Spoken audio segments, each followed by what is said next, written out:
All right, welcome. It's Mike Mason with you here on the ND Sports Channel as we get ready for some high school, Class AAA high school football action between the visiting team on the scoreboard, the Williston Coyotes, and the home team, the Fargo South Bruins. Certainly appreciate you tuning in here on the ND Sports Channel as the Fargo South Bruins just came out of their tunnel as we went on the air.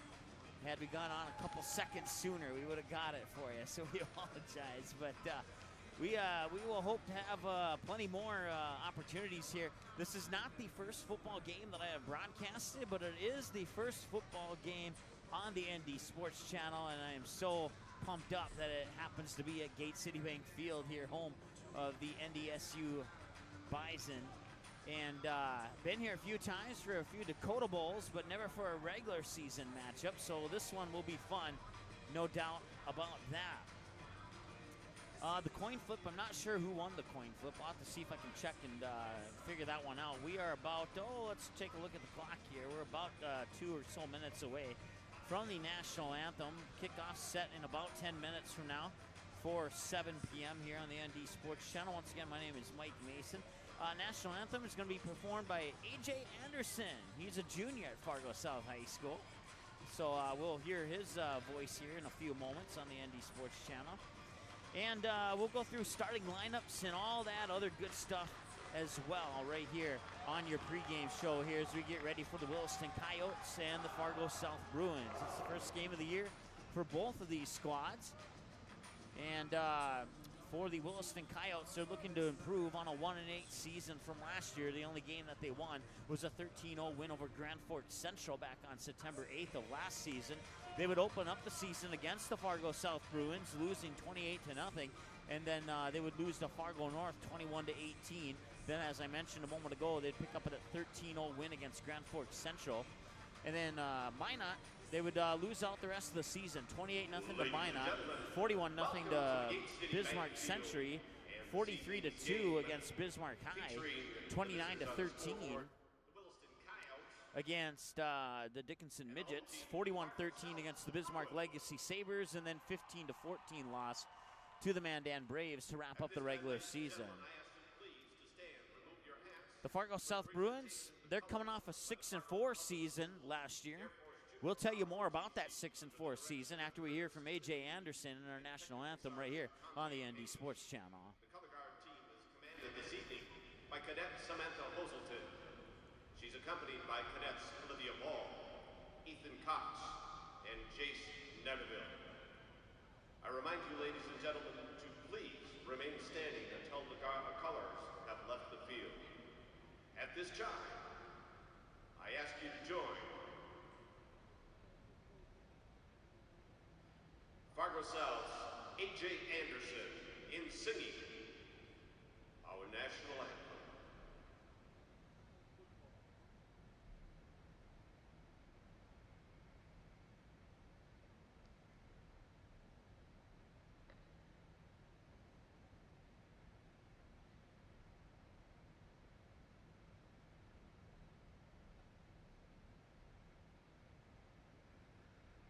Oh, say, can you see by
Once again, thank you to the Junior ROTC under the command of Samantha Hoselton, accompanied by Olivia Ball, Ethan Cox, and Jace Netterville. Huge thank you to A.J. Anderson for taking the time to sing our national anthem. Once again, welcome to all of you this evening as we prepare to watch. All right, welcome back. Coyotes. Great job there by A.J. Anderson on the national anthem. Your train crew tonight: Mike Monda, Chris Rostad, Jerry Rostad, Mick Rostad, Dean Scheinbill, Tim Raffold, and Kurt Kellen and Rob Wilson are your chain crew. Your officials, there's two of them: Rob Thompson, Craig Schwinden, Mark Sandman, Lucas Sandman, and Jonathan Backer. The Dickinson Midgets will be in their white jerseys with outlined in orange numerals and stripes, with white pants and orange stripes. The starting defensive lineman for the Williston Murphy. Be in their brown tops with goldish yellow pants and white Number numerals. 65, a junior, Rowdy Seeley. Number 53, a sophomore, Brandon Harden. And your starting lineups look like this. You may hear him, Johan. And then quarterback, Charlie Whitlock. And then also the other running back who may be doing some kick returns, although that was not officially announced, Jonathan Williams, wearing jersey number 14. On the defensive side of the ball for the Williston Coyotes, on the defensive line, you have Connor Murphy, Rowdy Seeley, and Brandon Harden. The linebackers are Caleb Dolden, Camden Miller, Jimmy Barlow, and Denver Sheets. The cornerbacks are Jaden William and Jaden Wyman, and then J.J. Williams. And then the two safeties are Kyle Miller and Hunter Kinley. The kick returner and the punt returner will be Jericho Burbank for the Williston Coyotes. And now for the Fargo South Bruins. Starting at left tackle, he's a senior, number 72, Clay Ludwig.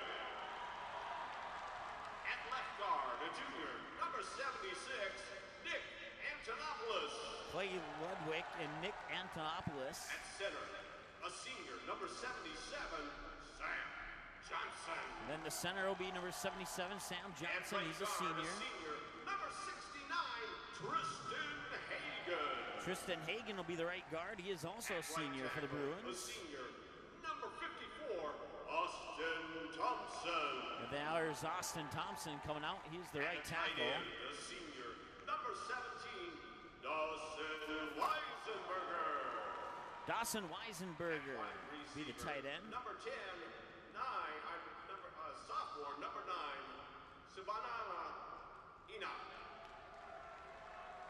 I have the phonetic pronunciation for that one, and I think he got it number right. 3, Jamal Spikey. Sibumana Enoch. There we go. Sibumana Enoch. I'll have that down by the end of the season, I promise you. Number 15, Carter Moreau. Carter Moreau, and right before that, Jamal Spivey. Running back, a junior, number 2, Danny Lehigh. Danny Lehigh And at quarterback, will be the running back. a senior, And then your quarterback is the senior, Wyatt Hansen. Hansen, wearing number 19 as he comes out. Tom Zinke, Justin Wanzik, Ryan Boyer, Nick Jackson, Cameron Doctor, Steve Olddyke, Jeremy Gordon, Harvey McMorrin, Mike Kelly, Larry Kwame, Avery Locke, and Alex Renner. The head coach of the Bruins, Mr. Kyle Gozal.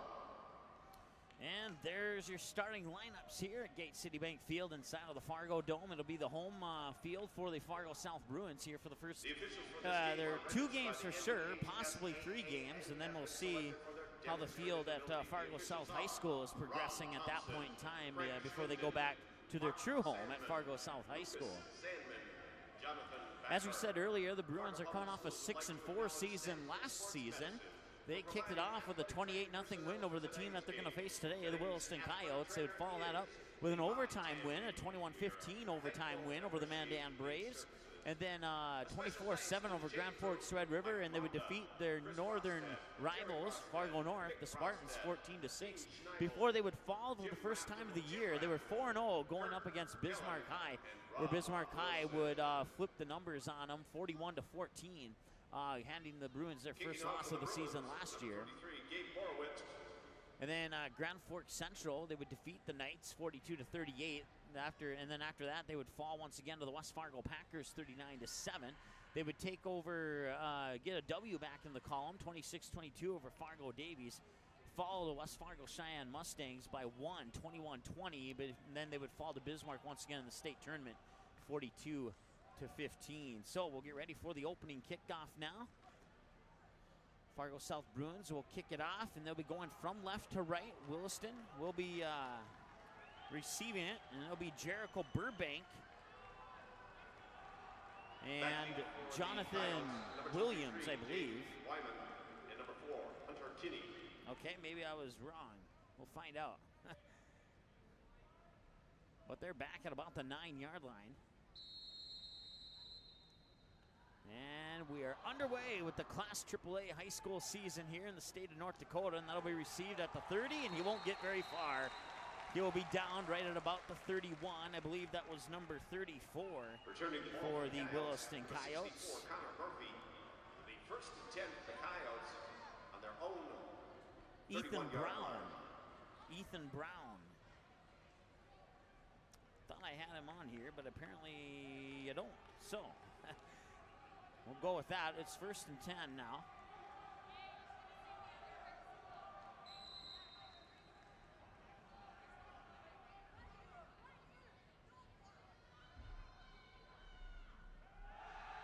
And it'll be a pass play to kick things off, and that was nearly picked off at about the 42-yard line. Intended for the Coyotes. Number 3, Dayton Smith. It'll be second and 10. Second and 10 now for the Williston Coyotes. 11:53 to go here in the first quarter of play. Both teams get 3 timeouts. Once again, the ball's on the 31-yard line. Once again, Charlie Whitlock, the quarterback for the Williston Coyotes. Efren Yoham is in the backfield.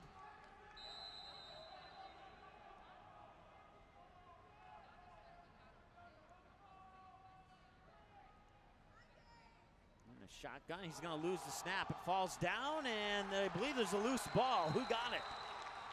Fargo South is saying they got it, and waiting for the official signal, and that is indeed the case.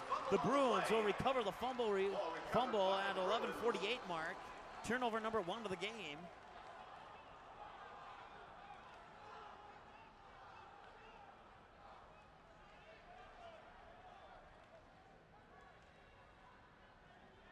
That'll give the ball to the Fargo South Bruins at approximately, let's see, where did they place the ball at there? I believe it's right behind the ref on the 20. Nope, it wasn't even in the ref's hands. That's why I couldn't see it. Looks like they're going to place it at the 22-yard line. The Coyotes, 22-yard line.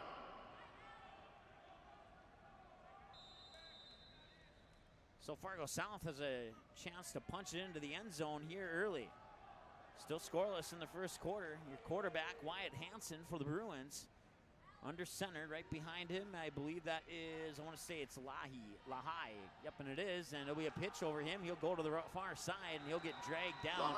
It'll be a loss of a couple there. And it'll be 2nd and 11 or 2nd and 12, depending on where they spot it at. It'll be 2nd and 10 or 2nd and 11 for the Bruins. So it will indeed be 2nd and 11. At the 23-yard line. At the 23. So they lost 2 yards, but they only have to gain 11 to get the first down. It's interesting how that works out. 2nd and 11, 11 and counting here in the first quarter of play. Still scoreless, but Fargo South, after the fumble recovery, knocking on the door. At a handoff coming to the near side. He may have gotten one, or he may have gotten stopped at the original line of scrimmage. We'll see where they mark that at. That was Sibumana Enoch. Like I said, I'll have that down by the end of the season. Enoch on the carry. 10:44 to go here in the first quarter of play. 22-yard line. 3rd and 10 from the 22. So the Coyotes fumble on their first possession, and the Bruins take over at the 22, and now it's 3rd and 10, and they haven't gotten past the 22 yet. They're going to go for the first pass play of the year, and it's going to go to the outside. 20-15-10. dragged down and probably just inside the 10, right around the 9. That's the Bruins' first down.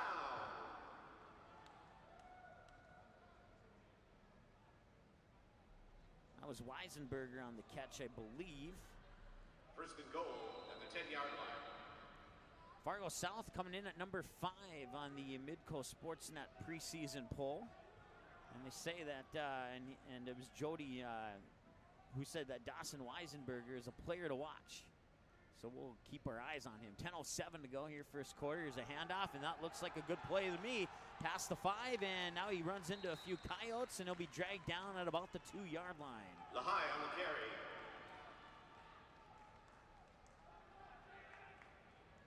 That was Danny Lehigh on the second carry. goal at the 1-yard line.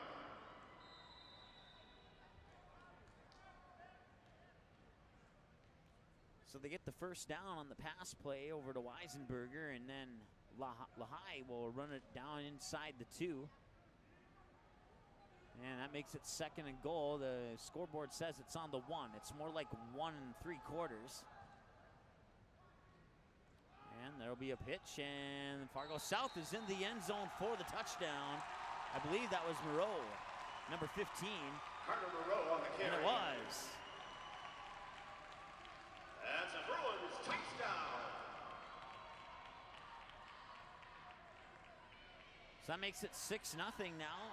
Fargo South, Carter Moreau on the touchdown, 2-yard touchdown run.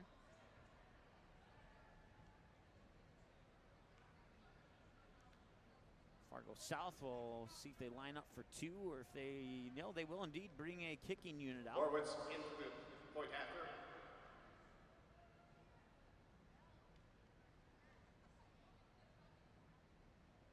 Kick is up, and it is good. Right into the E of the Shields sign there. That makes it 7-0. Fargo South with 9:21 to go here in the first quarter of play. You can go home with cash in your pocket. Pick them up now. Only $1.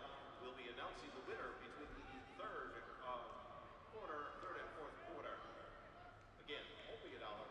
50 tickets is on sale in the entryway.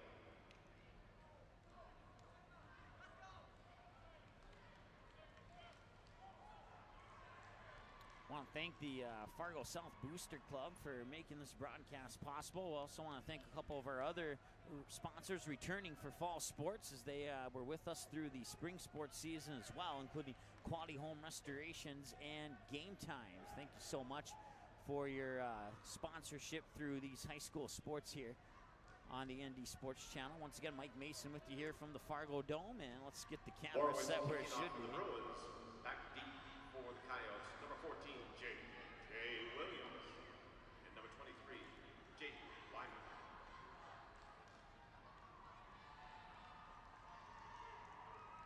Jonathan Williams, one of the two, back deep here for the Coyotes, and the other one is Camden Miller, I believe, number 22.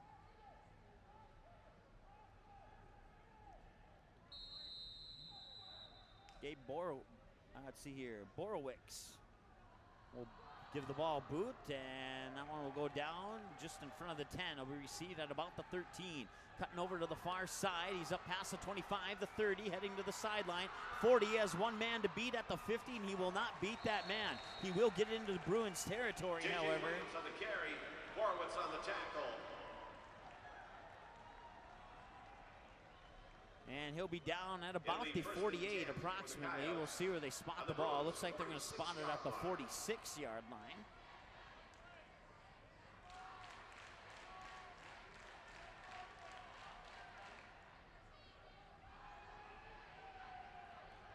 So once again, Charlie Whitlock, your quarterback for the Williston Coyotes. You got Joham in the backfield.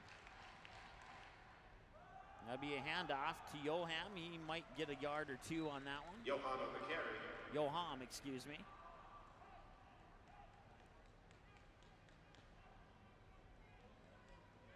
They'll give him credit for 2. It'll be second and give him credit for 3. They just changed it to 2nd and 7. Set the ball up on the 43-yard line. And dropping back for a pass and coming to the near side, and it's intercepted. Bruins are going to bring it back down across midfield, and he'll step out of bounds at about the 44-yard line, back in Coyote territory. Ball's intercepted by the Bruins. Number 1, John Farr. John Farr with the interception. For the Bruins. That's turnover number 2 for the Coyotes. 44-yard line.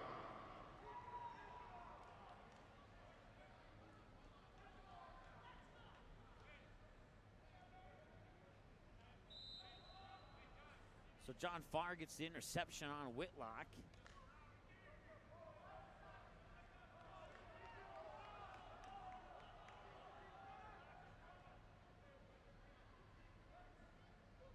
And now Wyatt Hansen, the shotgun with man in motion, going to the far side, takes a snap, hands it off, cuts right down the middle and just across the 40 to about the 39, 38-yard line. That was Lahai. Danny Lahai.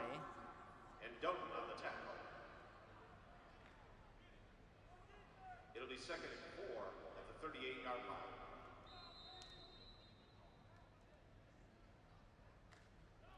Gain of 6 for Lahai on that one. And once again, Wyatt Hansen will set up in the shotgun formation with Lahai right behind him. Snap. Delayed snap, throws it out to the far side and gets across the 35 and to about the 33-yard line approximately there on the completed pass.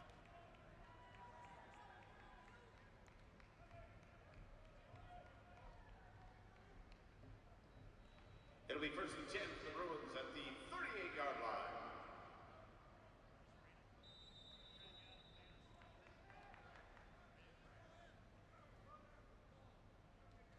So once again, another first down for the Bruins. 7-0 lead for Fargo South. 7:39 and counting to go here in the first quarter of play.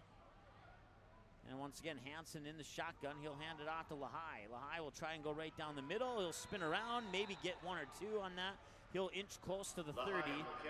He'll probably spot it at the 31 or 32-yard line here. Looks like the 32. It'll be 2nd and 9. At the 37-yard line. 37-yard line.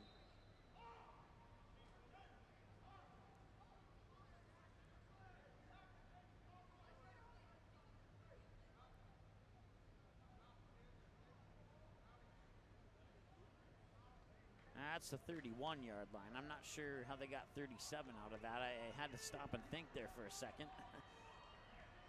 Ball is on the 37 according to the scoreboard. We'll worry about that later. So they'll lose some yardage there. Now it's back at what appears to be the 37. Second play. Barlow with the tackle. It'll be 3rd and 9 at the 36-yard line.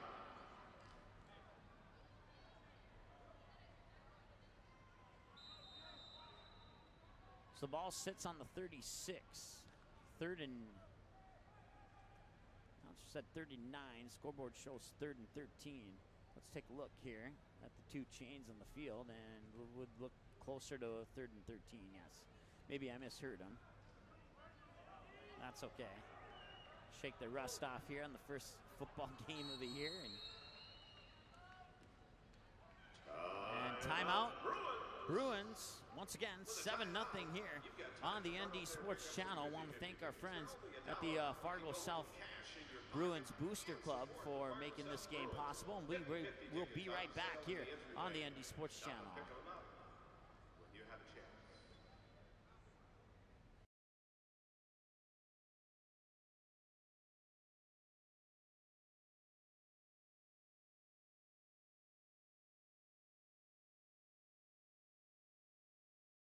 Paper tickets. Rookie mistake. Game Time is the fastest way to buy tickets to live events with your friends. You can buy the perfect seats in seconds, and tickets are delivered directly to your phone, so you always have them with you. Download Game Time free on the App Store, and you'll instantly see a curated list of the best upcoming events in your area. Game Time sorts through thousands of available seats on the market and presents you with only the 50 best values. One of the best things about Game Time is you can get tickets at last-minute prices even after the game starts. Download Game Time free on the App Store today. All right, welcome back as we come out of the timeout here on the ND Sports Channel. 7-0, Bruins have the ball. 3rd and 13 from the 36.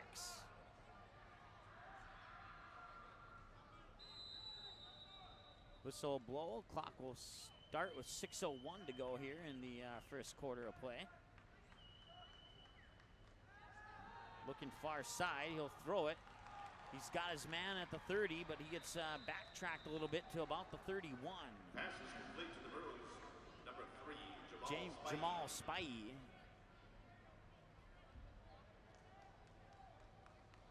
It'll be 4th and 8 at the 31-yard line. So 4th down, the first 4th down of the season here for the Fargo South Bruins. The Coyotes coughed the ball up twice here, and now they have a chance to redeem themselves on the second one. Points off turnovers are 7-0.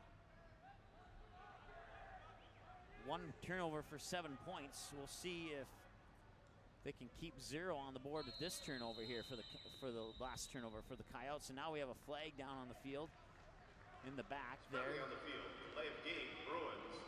Delay of game on Fargo South. That'll back them up a few yards, and the clock will stop at 5:12. 13 at the 36-yard line. They'll back it up to the 36 and make it 4th and 13.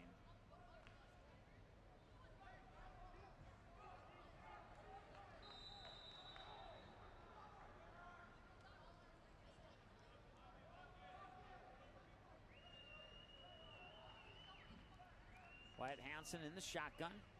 He's going to drop back. He's looking to throw. He's going to the end zone, and he dropped it. He had his man on the far side there, and he just couldn't hang on to the ball, and that will be a turnover on downs. For the Bruins, number 3, Jamal Spivey. Jamal Spivey was the intended receiver on that play. Downs at the 1st and 10 for the Coyotes on their own 38-yard line, 36-yard line.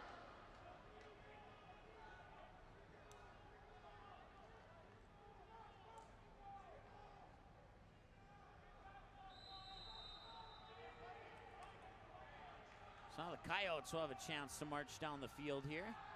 And that pass is swatted down. I didn't catch the jersey number on that, but it was batted down by the Bruins, number 17.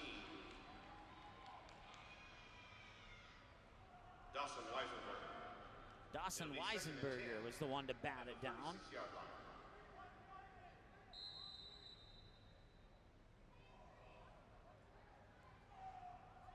And there's a handoff, and they'll make it up about 4 or 5 yards there, just across the 40.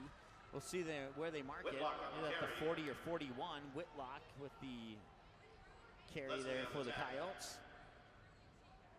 It'll be 3rd and 5 at the 41-yard line.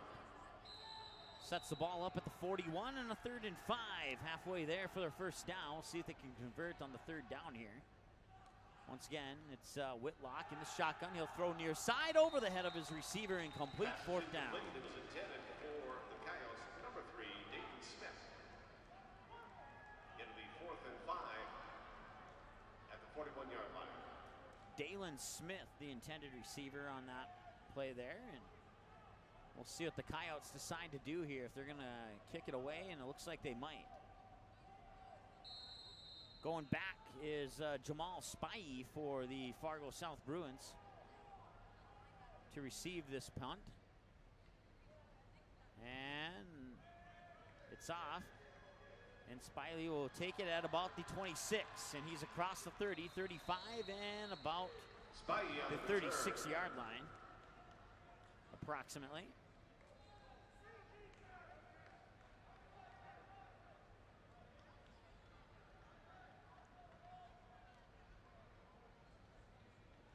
Sheets on the tackle. It'll be 1st and 10, the Bruins, on their own 37-yard line.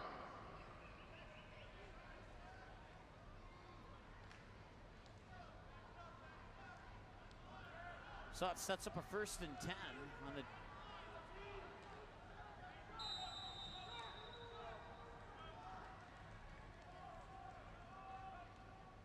see what Hansen and the Bruins do here. Lahai in the backfield. He'll hand it off to Lahai. He cuts to the far side, over the 40, spins around across the 45, and down at about the 46-yard line. Nice run there by Danny Lahai. It's a gain of 9, and it'll be 2nd and 1 at the 46-yard line.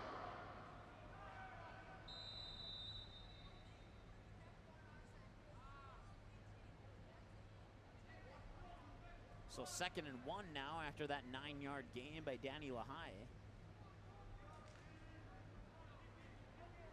Break the huddle.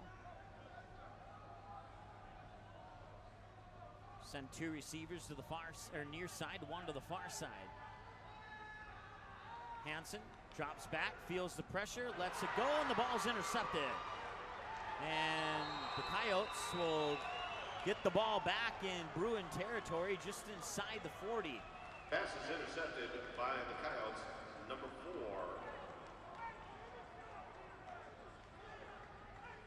Hunter Kinney. Tackle on the play by the Bruins. Number 76, Nick Angelopoulos. That was Hunter Kinney with the interception for the Coyotes. And not much will develop on that play except for a loose ball, but it looks like the Coyotes fell down on it. Johan on the carry. There's a fumble on the play. It was recovered by the Coyotes. Number 84, Jericho Burbank. It'll be 2nd and 4 at the 39-yard line. Sets up a 2nd and 4 for the Coyotes. Once again, you have Whitlock in the backfield. Looks fake. Oh, I thought he faked the handoff, but it turns out he didn't. And that'll be a tackle for a loss for the Bruins there, as they'll lose about 8 yards or so on that play. By the Bruins. Oh, looks like they're giving him a generous spot.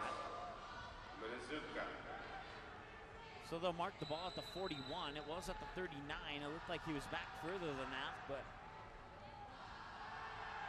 Whitlock drops back, passes far side. He has a man. It's caught at the 10, and he's dragged down just shy of the end zone at about the 2-yard line on the far side. Pass is complete to the Coyotes. Number 88, Denver Sheets. Denver Sheets. It'll be 1st and goal at the 2-yard line. So see what the Coyotes draw up here, a chance to tie the game. Whitlock, quarterback sneak. Did he get across? I don't think he did. Whitlock on the quarterback sneak. It will be 2nd and goal at the 1-yard line.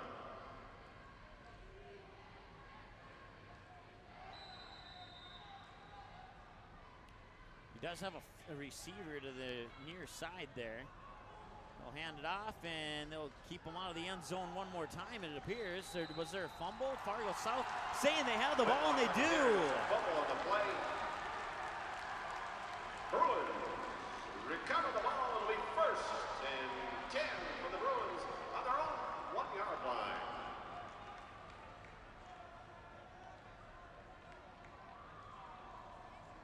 So the Bruins come up with the fumble recovery. It'll be 1st and 10 from their own 1 with a minute 48 to go here in the first quarter of play. Once again, Fargo South leads 7-0. They had an opportunity to make it 14-0, and Williston had an opportunity to tie it at 7 apiece. We'll see how the Bruins react deep in their own side of the field here. And they will hand the ball off, and they'll get a little bit of breathing room as they get just shy of the 5. Wyatt Hansen, the quarterback, keeps it. It'll be 2nd and 7 at the Bruins 4-yard line. 2nd and 7 from the 4-yard line.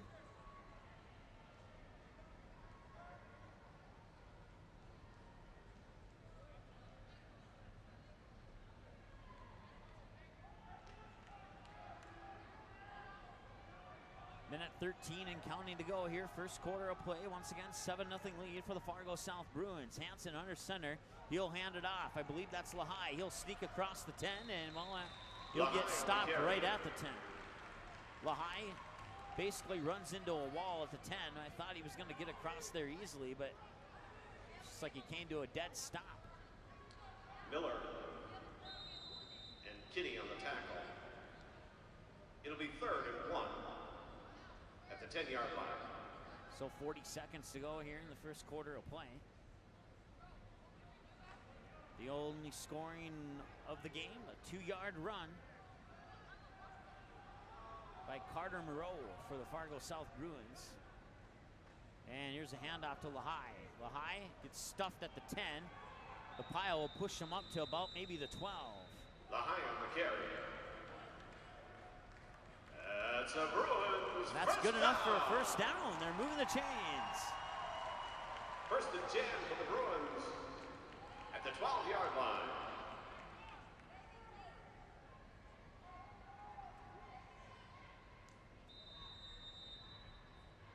Once again, I want to thank our sponsors, including Game Time, Quality Home Restorations, as well as a special thank you to the Fargo South Booster Club, all for helping making this broadcast possible here. Also want to send a shout out to the staff here at the Fargo Dome for allowing us to set up out here and getting us set up with everything that we need. Certainly appreciate that.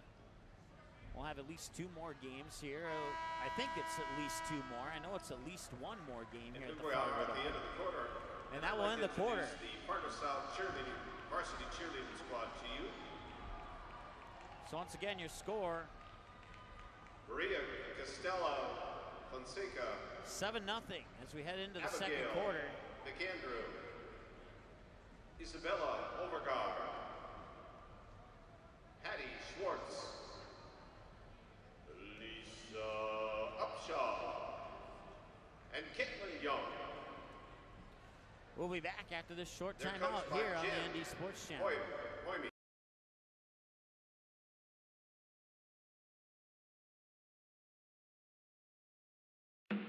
Since the ND Sports Channel launched in October 2017, we certainly have had our ups and downs, but we continually strive to improve the listening experience with each game on the ND Sports Channel. We have made several equipment and software upgrades, and now the days of buffering and being bounced off the air in the middle of a game are extinct. We have had a 100% broadcast success rate since January 2018, and because of that success, we are now prepared to bring you even more high school sports. All your favorites like basketball, football, baseball, and hockey, but now even more sports like girls volleyball, boys and girls soccer, and girls hockey. If it's North Dakota high school sports, it's on the ND Sports Channel.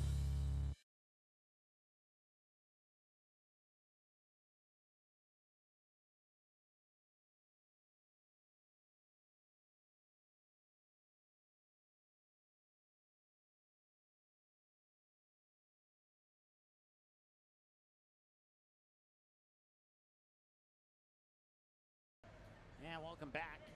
Once again, 1st and 10 from the 12 for the Bruins.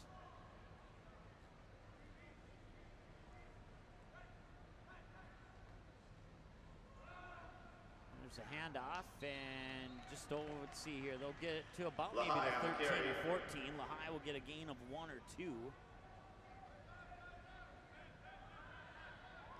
It'll be 2nd and 9 at the 13-yard line. 2nd and 9 from the 13.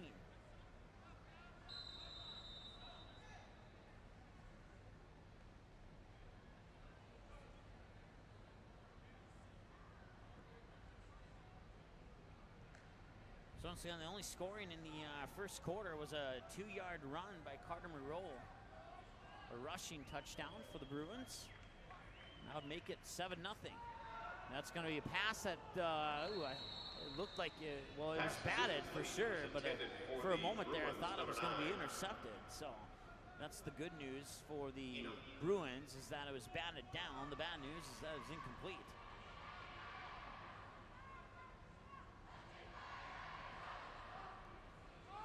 So I'll make it 3rd and 9, excuse me, from the 13-yard line. 11-12 to go here in the second quarter of play. Bruins will break the huddle.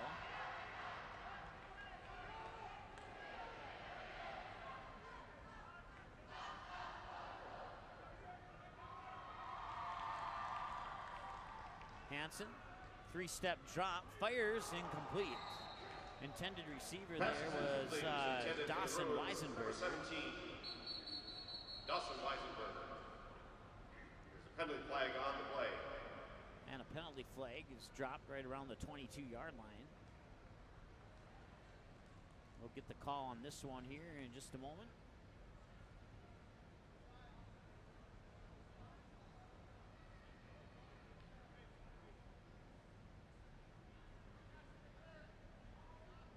Offensive pass interference is the call, and the penalty is declined. That'll make it 4th down and 9 for the Fargo South Bruins. Penalty was declined.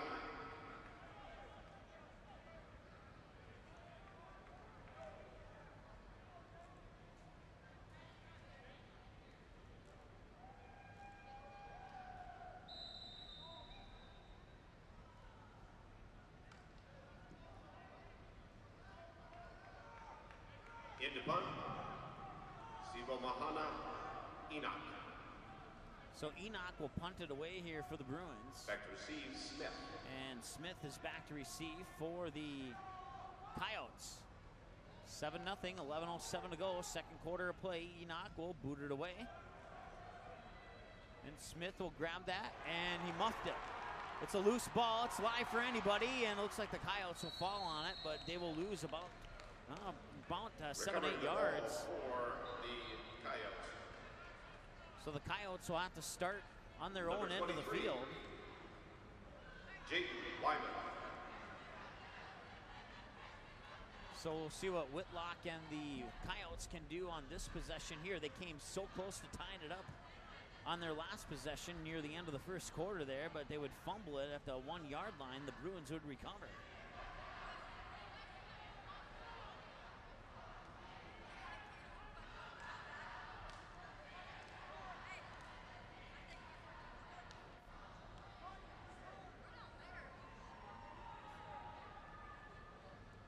Chain crew will take a moment to set up the chains here. It'll be 1st and 10 on the 48 officially for the Williston Coyotes. Coyotes, once again, only won one game last year. They were 1-8 overall. That win was a 13-0 over the Grand Forks Central Knights. And that game was played back on September 8th of last year. So they'll set up on their own end of the field. Whitlock in the shotgun, he'll throw near side. And now crossing midfield over the 45 and out of bounds at about the 40 is Dayton Smith. The Coyotes number 3, Dayton Smith. Run out of bounds by Bruins number 8. We apologize there that we missed the inner sideline. Robert Leslie. Near sideline. We'll try not to make that happen again.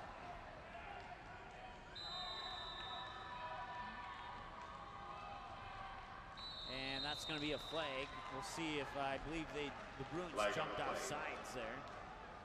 That will probably advance the Coyotes up 5 yards. If it is on the Coyotes. Offside, or on the Bruins, and it is indeed. Fargo South. Offsides on the Bruins, so like I said, that'll march the Coyotes up the field 5 yards. It'll be 1st and 5 at the 35-yard line. Set them up at the 35-yard line.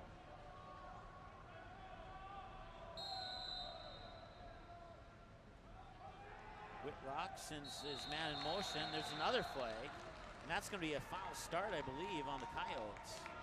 Yep, that sure is. False start. So they'll go back to where they were at just a moment ago.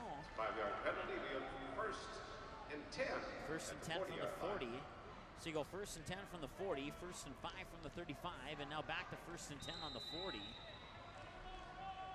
10:50 to go here in the second quarter of play. Whitlock in the shotgun, and the snap's high, and it's a loose ball, and Whitlock will fall on it. The Coyotes will lose yards, and they'll spot that just in front of the 45. I would say at approximately the 46, 47-yard line. Looks like closer to Leslie the 48. It'll be 2nd and 22.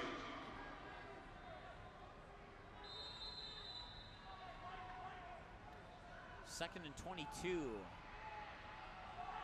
Snap is up.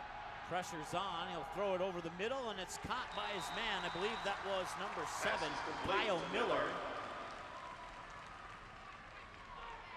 So Miller will get the pass over the middle, and that'll bring the ball a little bit closer to midfield up to about the 48. It's 3rd and 22 at the 40-yard line. But still a long ways to go for the Coyotes. 3rd down and 22. In the shotgun, he's going to fire deep, and that could be intercepted, and it is. It's intercepted and bringing it back across the 25, the 30. Now he's across midfield and out of bounds at about the 45. The ball is intercepted by the Bruins. Number 1, John Farr. John Farr with the interception at the 9:42 mark of the second quarter. Number 53, Brandon Parton. It'll be 1st and 10 for the Bruins at the 45-yard line.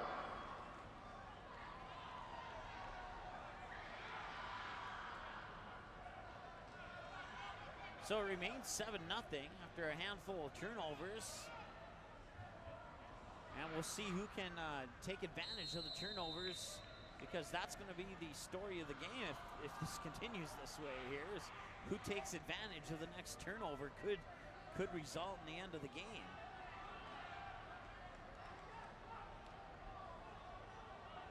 So Hansen in the shotgun.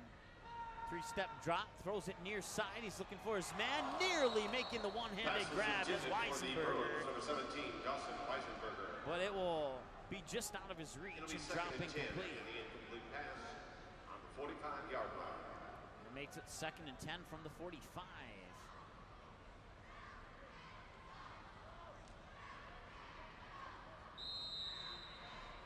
.9:37 to go here, second quarter of play. Bruins lead 7-0.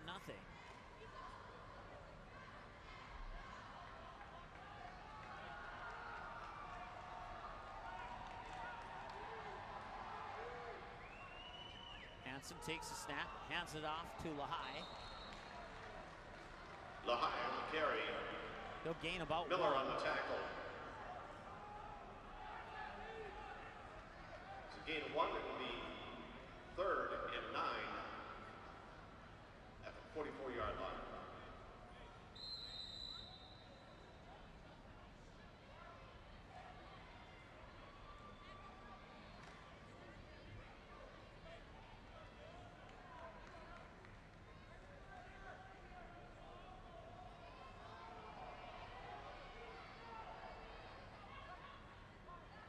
In the shotgun, takes a snap, looking far side. He's got his man at the 40, and he gets dragged down right away. I believe forward momentum will keep him at about the 40-yard line. That'll be a gain of about 4. Number 9, Enoch. Sibumana Nina. Let's the try that tackle. again. It'll be 4th and 5. Sibumana Enoch. There we go. I guarantee you, in a couple of games from now, that'll just flow right off my tongue. But it's going to be tough here in this one. Sibumana Enoch. You go ahead. You try it. You try and say it like 3 or 4 times back to back. Let's see what happens. Far hash mark. Hansen the shotgun. 3-step drop. Now he's rolling. He's going to look far side. He's got a man. He reaches up and he pulls it down, and then he drops it. And they're going to call it incomplete. It was intended for the Bruins. Number 4, Bless Flomo. Bless Flomo. Turnover on downs. It'll be the Coyotes 1st and 10 at their own 40-yard line. So it's 7:57 to go in the second quarter. The Bruins will turn it over on downs.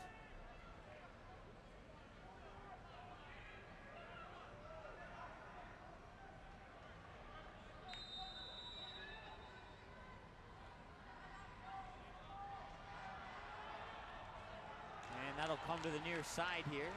Trying to get around a couple defenders, and he lost the ball. And the Bruins look like they have recovered it. We'll wait for the official signal. The Coyotes number 3, Dayton Smith. There's a fumble on the play. Recovering the ball for the Bruins. And it is number indeed 9, Fargo South ball. Saboma Enoch. So that took a whole 9 seconds for First the and 10 Bruins to get the ball back. 49-yard line.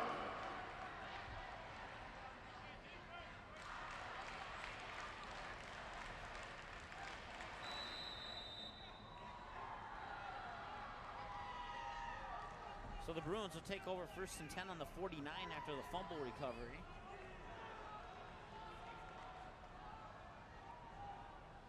Hansen in the shotgun, Lehigh right behind him, and there's going to be some movement and a flag.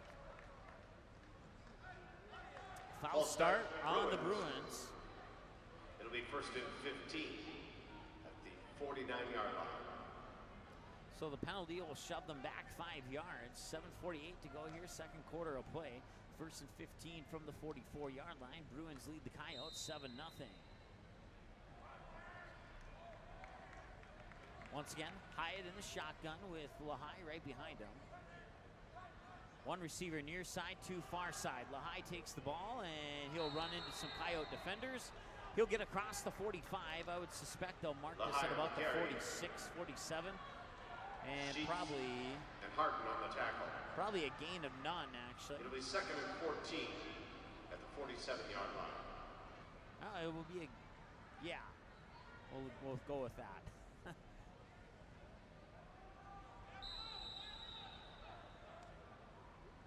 2nd and 14 from the 47.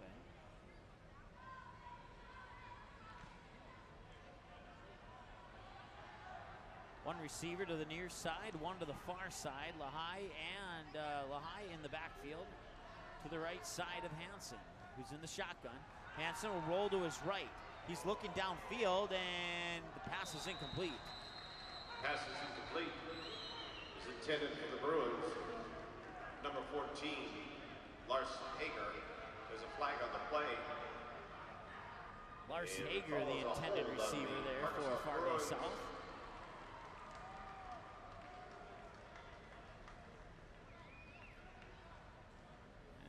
See here, flag on the play. We'll see if we can get the official call here.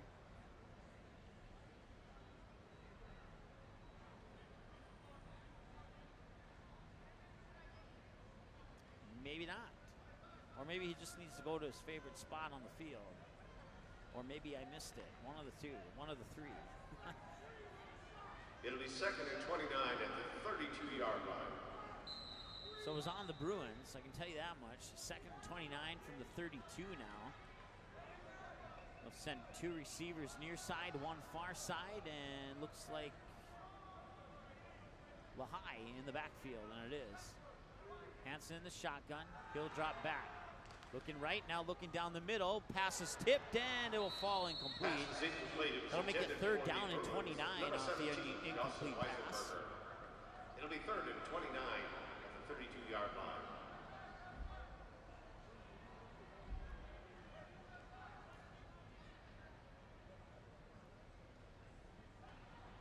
.647 to go here in the second quarter of play. Once again, 7-0, Fargo South leads. 2-yard run for Fargo South. That's the only scoring in the game so far. Once again, 6:47 to go, second quarter of play. It's 3rd and 29 from the 32 for the Fargo South Bruins. And there's a whistle, and play will be stopped before it starts. And we'll see what the timeout, Williston. Coyotes. Hey, we've got a timeout. That means you've got time to run out there to the entryway, pick up a 50-50 ticket. They're on sale now, only $1. 50-50 tickets. You can support the Fargo South Bruins football program as well. Go home with cash in your pocket. Pick them up now. You could be a winner.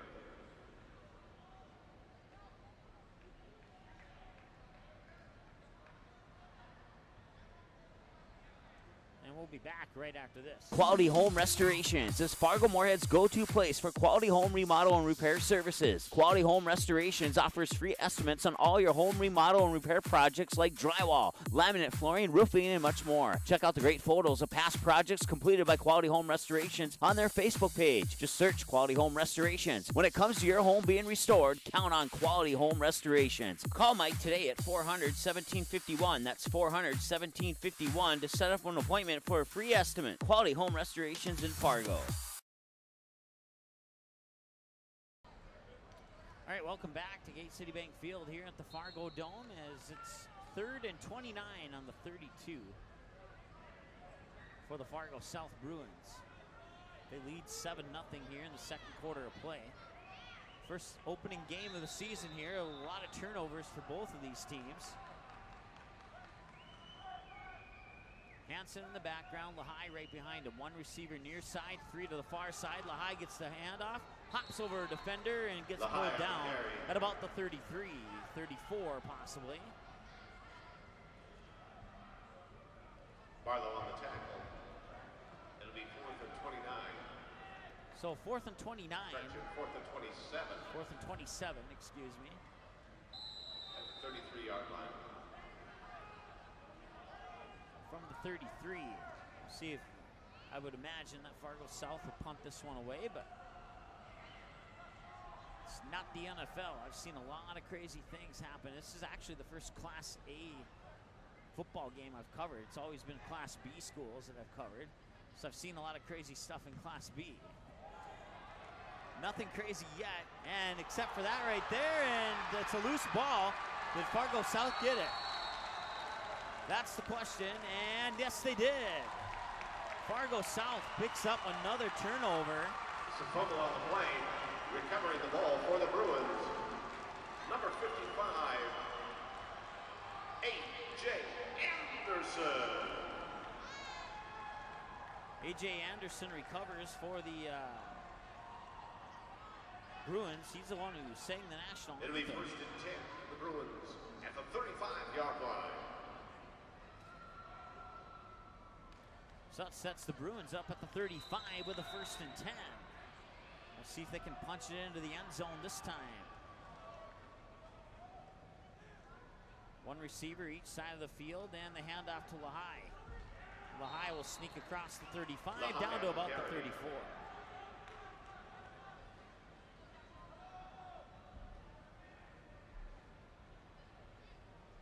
I'll mark it a little bit closer to the 35. Harden on the tackle. So gain 1 will be 2nd and 9 at the 34-yard line. So on a 2nd and 9, we'll see what the Bruins do coming out of the huddle here. Once again, they send one to each side. Lehigh deep in the backfield. Hansen under center. It'll be a pitch to Lehigh. He'll go to the far side and he'll get tripped up, and he won't get very far. May even lost a yard possibly on that play. We'll see where they spot it. Doughton on the tackle. That should set up a 3rd and 10 1 will be from 3rd 35. and 10 for 35-yard line. And that is indeed what they will go with. So 3rd and 10. Like I said, a lot of turnovers, but neither team really able to cash in on any of them up to this point. Fargo South lucky enough to have a 7-0 lead right now as Williston almost tied it. Fumbling on the 1-yard line. That's the closest they've got. Two receivers far side. Hansen drops back to pass, and he's looking. That pass gets tipped, and that will fall Pass is incomplete. incomplete. It was intended for Weisenberger. Weisenberger was in the It'll be area. I 4th think, and 10 at the 35-yard line. based upon my eyes there, I think Hansen wanted to go deeper than where Weisenberger was at, but like I said, the ball got tipped.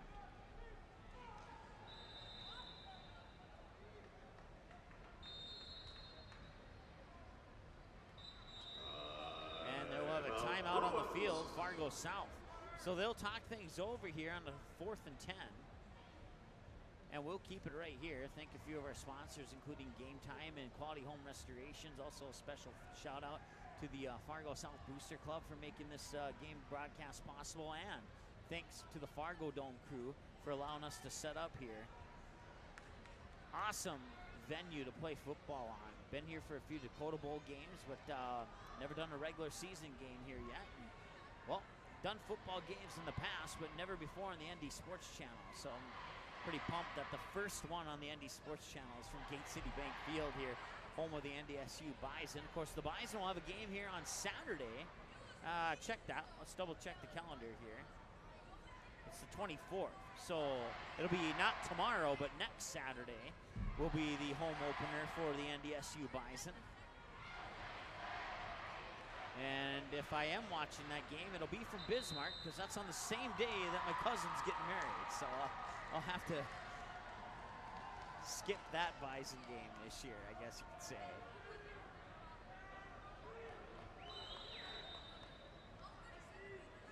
4th and 10, Lehigh in the backfield. Two receivers to each side, Hansen in the shotgun. He'll drop back, looking to pass, and he's looking for Weisenberg, and he'll throw it over his head out of bounds. That'll be a turnover on down. It was intended for Bruins number 14. Check that. Looks like Larson. Turnover on downs. Lars Hager was the intended receiver. I thought the 4 looked like a 7.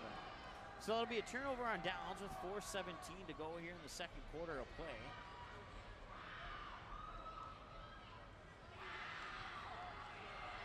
Sets up a 1st and 10 on the 35 for the Coyotes.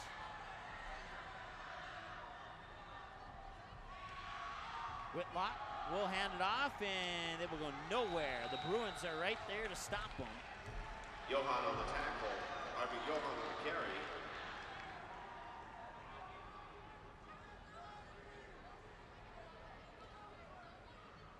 That'll set up a 2nd and 13.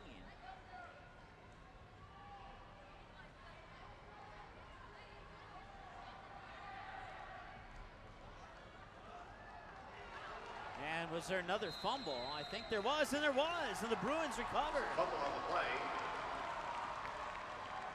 I didn't see the ball squared out, but it did, and 3:44, let's do the math here. That's about 27 seconds. Correction, 38-yard line.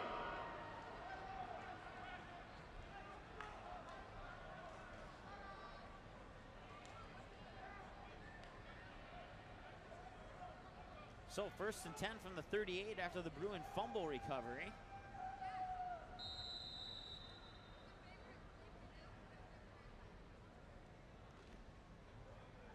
Bruins will break the huddle.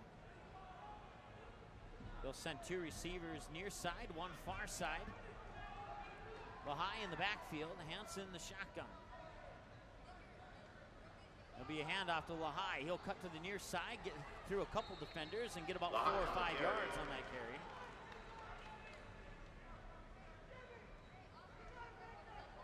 Or will he? No, he will not, actually. I misjudged that. He got 5 yards from where the ball was handed off to him, but he got it up to about the 36, which was the original line of scrimmage. It'll be 2nd and 8 for the Bruins on the 36-yard line. So they're giving him 2. Once again, receiver to each side, Lehigh in the backfield. He's looking to throw, and that one's picked off. At the 40 and up near midfield now. The Coyotes have the ball and being tackled from behind, and there's another fumble. Pass is intercepted by the Coyotes. Number 88, Denver Sheets. Denver Sheets with the interception at the 2:54 mark. Looks like the Coyotes recovered the fumble. And 10 for the Coyotes on the Bruins 42-yard line.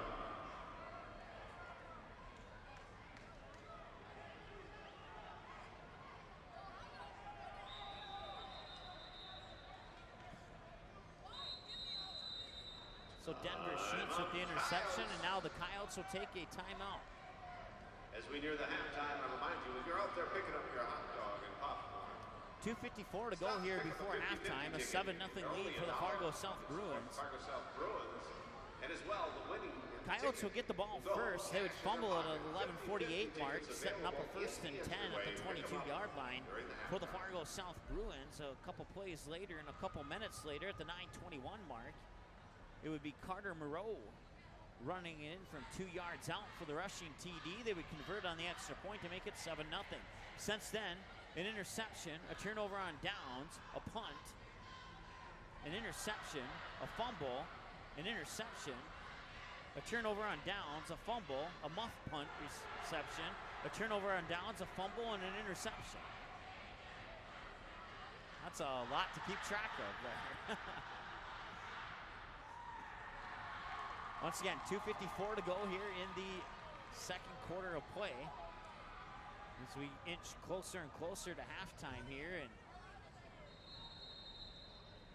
yeah, just based on what I've seen so far, it looks like both of these teams have the capability to move the ball. They're just maybe just trying to shake off first game rust or something. I'm not sure, but that's where we'll leave it for now. Run up the middle there, just shy of the 40. They'll mark it at about the 41-yard line.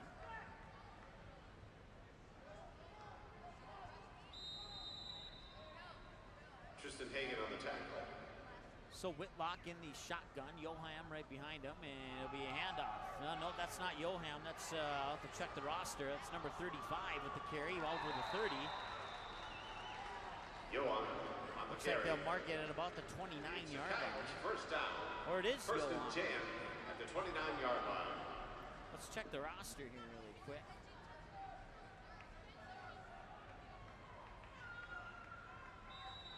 Yep, 35 is Yoham. I didn't have a jersey number when I started the game. I had to ask the coach for his jersey number. So that's where the confusion came in. Whitlock on the carry. Whitlock on the quarterback keeper. Second and 10 from the 26 now. It's gain of 3 in the Second and 7, excuse me. 26-yard line. Receiver near side, a receiver far side. Yoham in the backfield. And movement on the line there, and who jumped first? That'd be the Bruins. Offside on the Bruins, and that will give the Coyotes a first down inside of the red zone. Or well, it would be, no, just be outside on the 21, actually. It'll be second and 2 at the 21-yard line.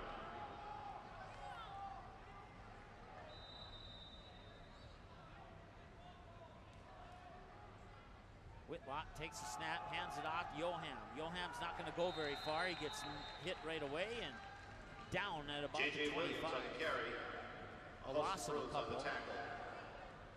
Loss of 3 officially now, as it's third and 2 on the 24.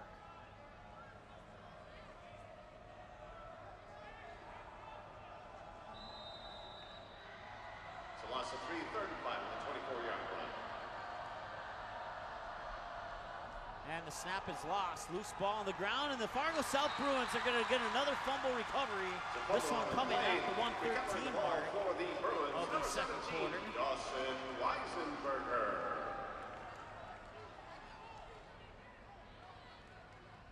First and 10 for the Bruins on their own 36-yard line.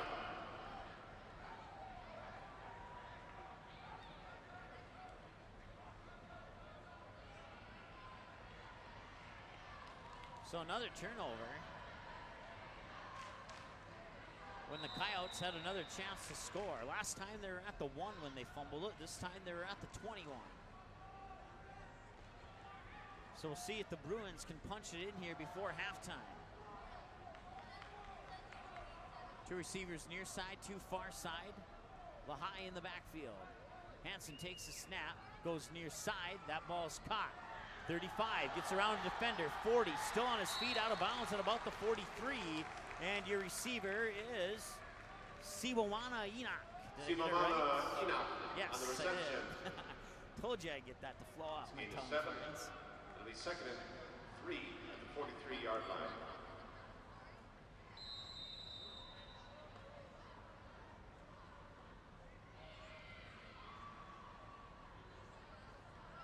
So that sets up a second and 3 on the gain of 7 by Siwawana Enoch.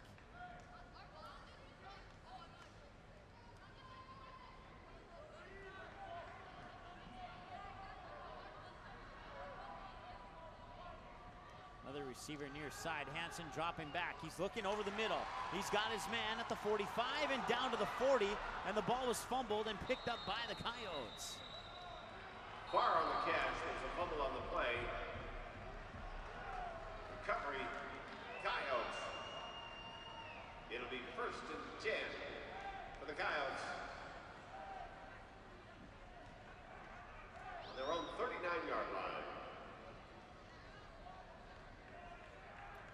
So back-to-back fumbles by each team, just under a minute to go, 56 seconds to be exact. And we'll see what the Coyotes can do here in the final minute of the half. Whitlock in the shotgun, drops back, 2 steps, throws near sideline, overthrows his receiver, and that'll be incomplete. Pass 2nd and 10. is intended for the Coyotes, number 88, Denver Sheets. 2nd and 10, 39-yard line.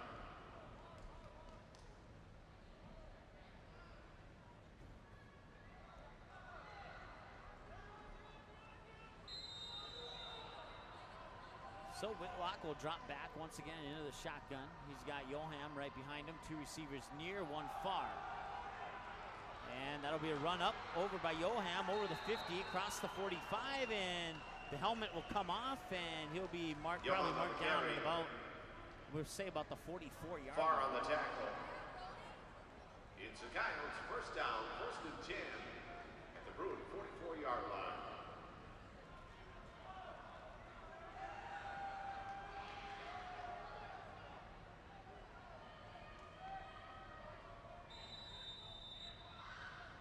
.44 seconds and counting to go here in the first half of play. Looking to pass over the middle and intercepted. Intercepted at about the 21-yard line. And I believe that was intercepted by John Farr, and it was.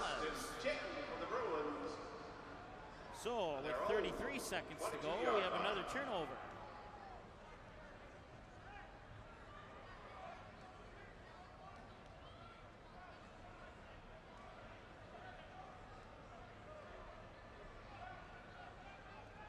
So the last 4 possessions were interception, fumble, fumble, interception.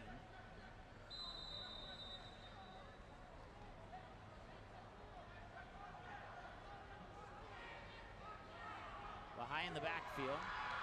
Hansen in the shotgun. 2 receivers far side, 1 near side. Hand off to Lehigh. He's got wide open. He could be gone. He's across midfield, 1 man to beat. 45 and gets dragged down at about the 40. Lehigh on the carry.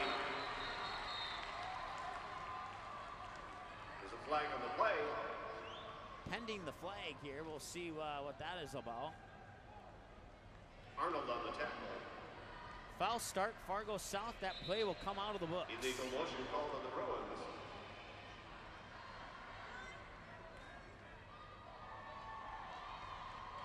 So after a really good play there, they'll have to come back and do it over again, and it'll be 1st and 10 on the 22, I believe. It'll be 1st and 15. Bruins 17-yard line. Ah, 1st and 10 on the 22, and then you back it up 5, and 1st and 15 from the 17. That makes sense. The math adds up on that one. 24 seconds to go in the first half, and it's been an interesting first half.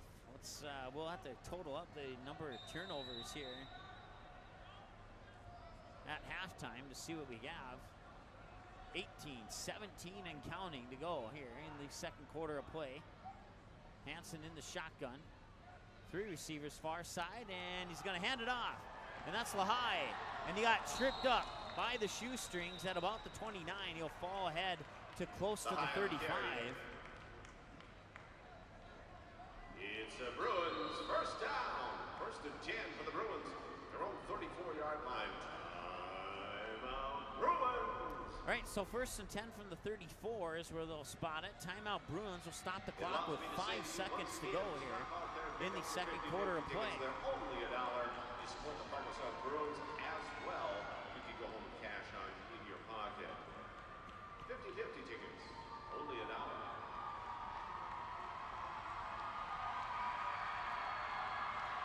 Once again, 5 seconds to go before halftime.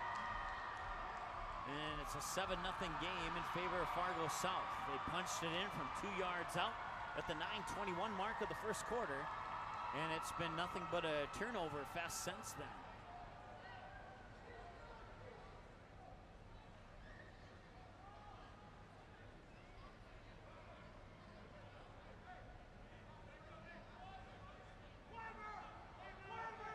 So, 1 receiver near side, 3 to the far side, Lehigh in the backfield, Hansen in the shotgun. We'll see what they do here. This could be the final play, barring a penalty of the first half. Ansel takes the snap, drops back, looking deep, over the middle, and the pass is deflected and incomplete, and the time hits 0, and that will end the first half. It's intended for the Bruins. Number 9, Simona Enoch. And that's the halftime. Again, I remind you to stop out there and pick up your 50/50 tickets. They're only $1. You can pick them up while you're picking up your popcorn, soda, and other wonderful treats. You can go home with cash in your pocket and support the Fargo South Bruins. So go ahead, stop in the entryway and pick up your 50/50 tickets. Folks, at the halftime, we're going to be enjoying the Bruin kicks. All right, so we'll get set for your halftime show here in a little bit. We'll have some halftime entertainment. We'll have that for you live. We do have a injured player, or at least we'll see. We'll see what the status there is. I believe that's number 9. I want to say that's Sibumana Enoch. And it is indeed Enoch. So 7-0 at halftime. We'll take a short timeout, and when we come back, we'll go over your halftime numbers here and all that other good stuff right here on the ND Sports Channel. Once again, 7-0. Back after this here on the ND Sports Channel.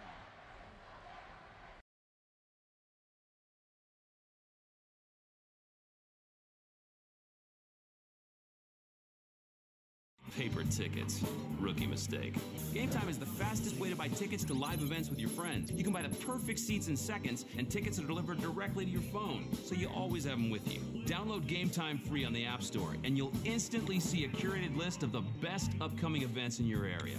Game Time sorts through thousands of available seats on the market and presents you with only the 50 best values. One of the best things about Game Time is you can get tickets at last-minute prices even after the game starts. Download Game Time free on the App Store today.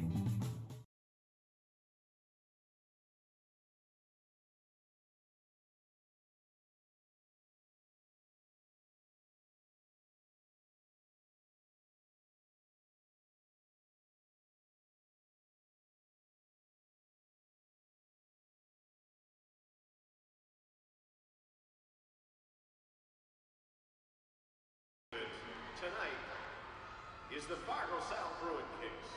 The Bruin Kicks were state jazz champions in 2017-2018 season. Their captains are McKenna Langston and Gretchen Keller. They are coached by Kennedy Benz. Ladies and gentlemen, the Fargo South Bruin Kicks.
All right, welcome back to Gate City Bank Field here at the Fargo Dome. We are at halftime. The Fargo South Bruins have a 7-0 lead over the Williston Coyotes.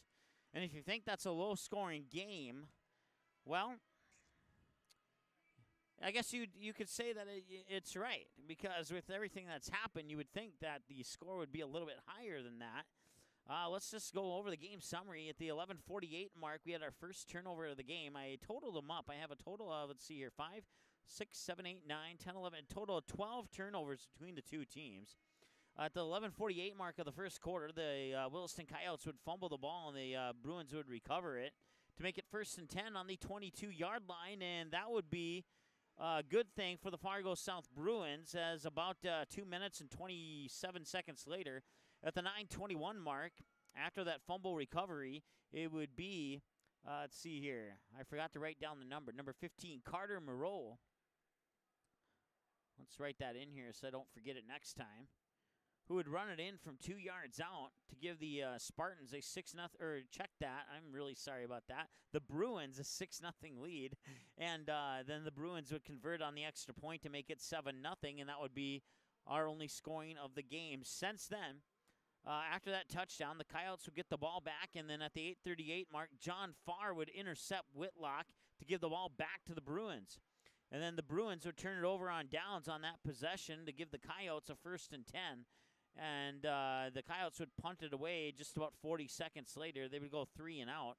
That would give the Bruins a 1st and 10 with 4:21 to go in the first quarter of play. The Coyotes, number 4, Hunter, let's see here, Hunter Kinney. I'll write that one in there, would intercept Wyatt Hansen to give the ball back to the Coyotes with 3:28 to go. But then about 2 minutes later, the Coyotes would march it all the way down to the 1-yard line, and it looked like they were going to punch it into the end zone to tie this thing up, or at least pull within 1. But then Johan would fumble the ball, and the Bruins would recover on their own 1-yard line. That would end the first quarter of play, and then let's see here. I must have forgot to write down a play, because the next thing I have in the game summary is at the 9:42 mark. The Bruins would intercept the ball, so they must have given the ball back to the Coyotes, and then John Farr got the ball back on an interception at the 9:42 mark of the second quarter of play. Then a turnover on downs would give a 1st and 10 for the Coyotes at the 40-yard line at the 7:57 mark of the second quarter of play. It would only take 9 seconds for the Bruins to get the ball back on a fumble recovery. It would set Fargo South up on the 49-yard line with a 1st and 10. They'd keep the ball for a couple of minutes. They would end up punting at the 5:51 mark of the second quarter of play. But A.J. Anderson would recover a muffed punt reception and set the Bruins up with a 1st and 10 on the 35-yard line of the Coyotes. But then it would take only the Bruins would go 3 and out as they would turn over on downs at the 4:17 mark of the game. But then the Bruins would get the ball back on a fumble recovery to set them up at with a 1st and 10 at the 38 with 3:44 to go in the second quarter of play. Wyatt Hansen would drop back to throw a pass that would be intercepted by Denver Sheets of the Coyotes with 2:54 to go in the second quarter of play. That would be the second turnover of the game for the Fargo South Bruins. Bruins would get the ball back a little over a minute and a half later with a fumble recovery to set them up with a 1st and 10 on their own 36. But about 2 plays later, with just under a minute to go, the Coyotes would get the ball back on a fumble recovery of their own, setting them up with a 1st and 10 on the 39 with 56 seconds to go in the first half. And then John Farr would pick off Charlie Whitlock with 33 seconds to go in the second quarter. And that would the Bruins would keep the ball, but unable to do anything with it for the remainder of that first half. And that would bring us to our halftime score, about 2 minutes or so away from the start of the third quarter of play. And we're going to make some adjustments here as we're having some issues with our commercial spots. and we never had those issues before, so we'll make some adjustments here in the next 2 minutes of play. Once again, we want to thank our sponsors, including Quality Home Restorations, Game Time, and a special thanks to not only the crew here at the Fargo Dome for letting us set up here, but also to the Fargo South Booster Club for making this broadcast possible. Certainly appreciate everybody's efforts. Takes a little bit from a lot of people to make this happen, and all those people have chipped in to make it happen. So thank you is an understatement, as we absolutely love what we do here, and our goal is to bring you as many sports as one station can bring you, and that's why we're here today, and that's why we spend most of our week covering various sports, including soccer and volleyball. And I believe we're working on a deal to get some girls hockey coming up this winter as well. But you can check our Facebook and our Twitter for more on that as that winter sports season approaches. So with that said, we're about 1 minute away from the start of the third quarter. We'll make some adjustments here and be right back after this here on the ND Sports Channel.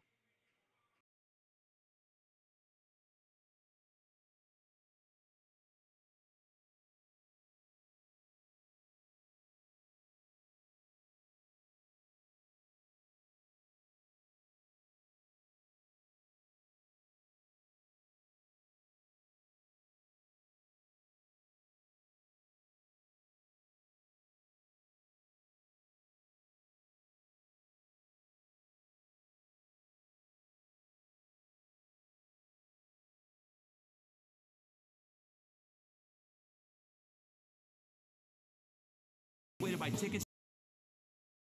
Perfect seat.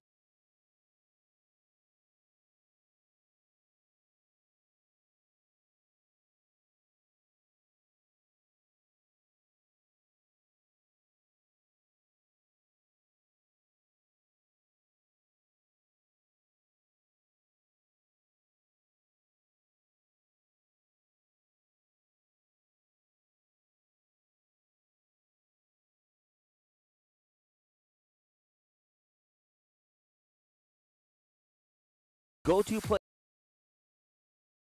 is quality game or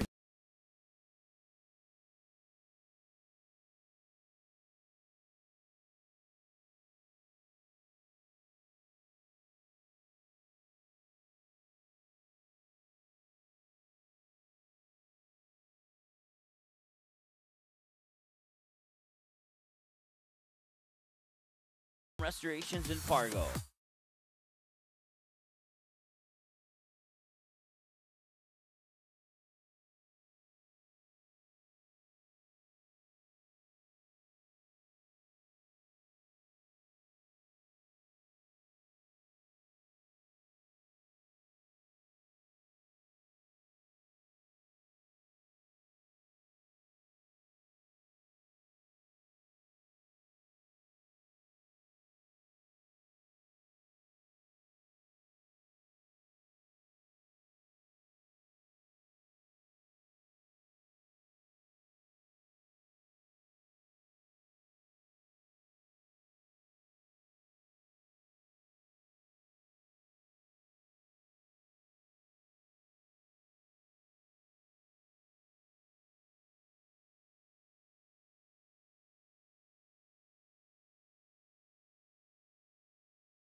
All right, welcome back as we get ready to start the second half of play here in the third quarter.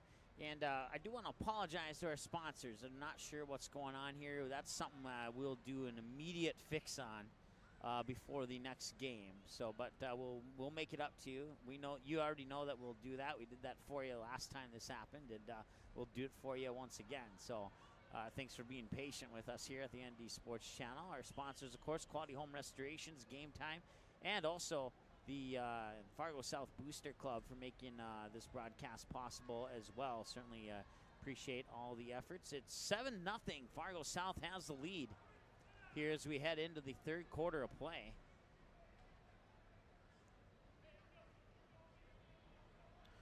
And we had a bunch of turnovers in the first half. We'll see if we have a bunch of, let's turn off that other camera here.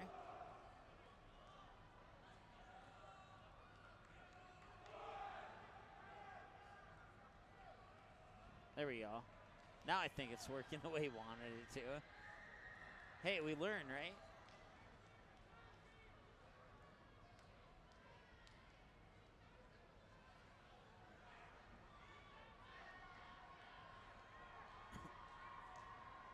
Once again, your only scoring in the game so far was a 2-yard run by Carter Moreau.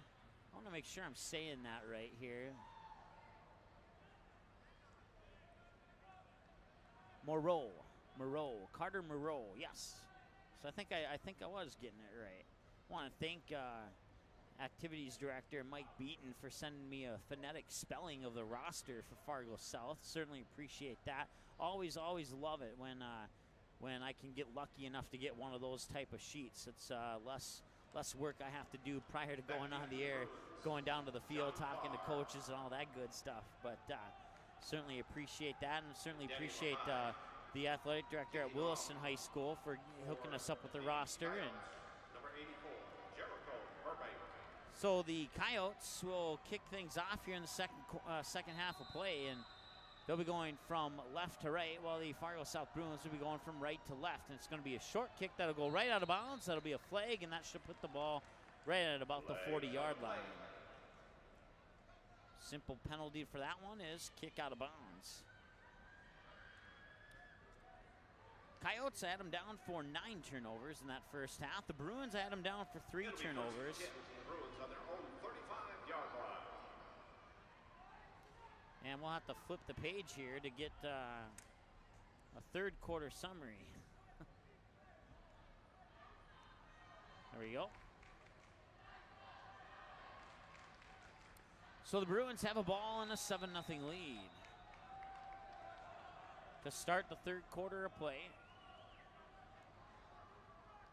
Hansen under center. Lahai in the backfield, 2 receivers far side, 1 near side, and the handoff to Lahai. He'll cut to the near side across the 35, up near the 40, over the 40. They'll maybe mark it at the 41. Now we'll see, either the 40 or the 41. It'll be a gain of 5 or 6 for Lahai. It's a gain of 5. It'll be second and 5 at the 40-yard line.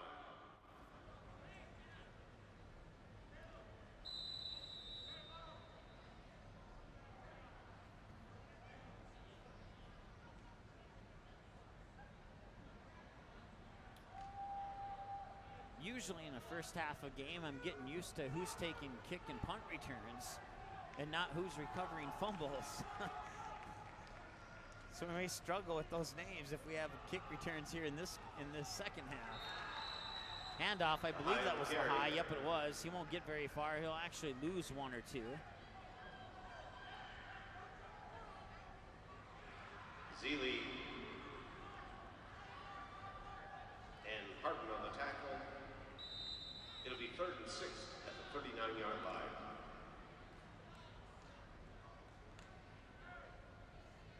Third and 6 from the 39. Once again, Hansen in the shotgun, Lahai behind him. 2 receivers near side, 1 far side.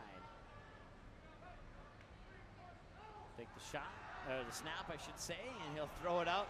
Gets his man across the 42, over the 45. Should be enough for a Bruin first down. Bruins, number 9, Simama Enoch. Sibumana Enoch. It's a Bruins first down. So First and 10, the Bruins Sibumana at the Enoch 46-yard line. will get the first down for the Bruins. And I know the Enoch family and maybe even friends of the Enoch family are probably chuckling right now as I am desperately trying to say it right. I've had tougher names, and I've been able to not get them down. So One receiver near side, 3 to the far side, and a handoff to Lahai in the backfield over up near midfield. Just shy of it, probably marked the ball at about the 49, and that will get him back to about the original line of scrimmage. Game of 3 will be 2nd and 7 at the 49-yard line. 2nd and 7 from the 49. Oh, that's right, it was on the 46 prior to that. My bad.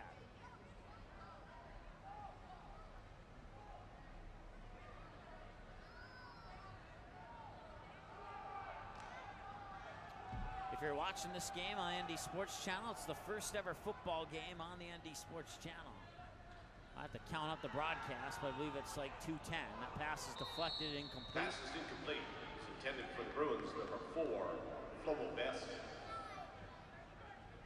It'll be 3rd and 7 at the 49-yard line.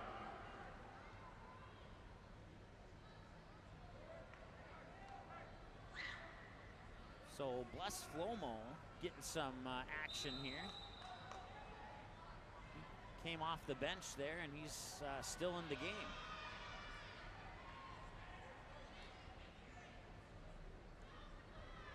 .9:22 to go, 3rd quarter of play. 7-0 lead here for the Fargo South Bruins. Coyotes, closest they got is the 1-yard line. They fumbled. That was their one and only opportunity to score, and they failed on it. Hansen dropping back. He's going deep. Far sideline. He's got his man, and that is going to be a touchdown for the Fargo South Bruins. That is a 51-yard touchdown pass.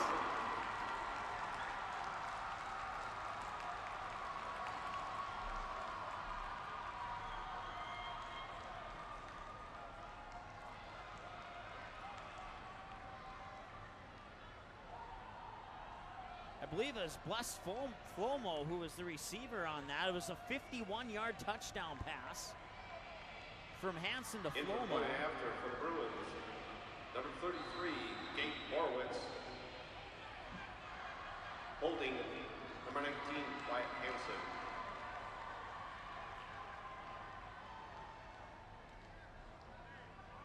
We believe it was Flomo on the reception there. Try for the extra point. Snap is down, kick is up, and it is good. Point after is good. That makes it 14-0 Fargo South.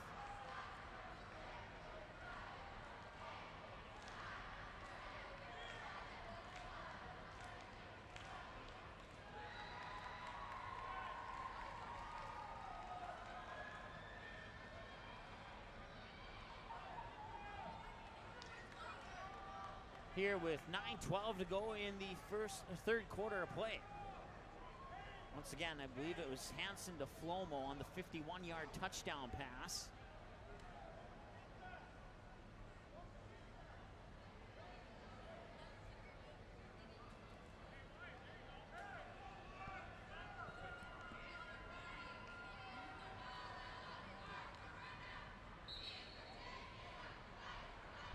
We'll try and get confirmation on that.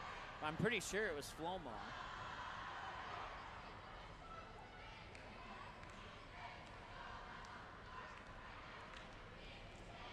Okay, just got confirmation that it was indeed Flomo. So 51-yard touchdown pass, Hansen to Flomo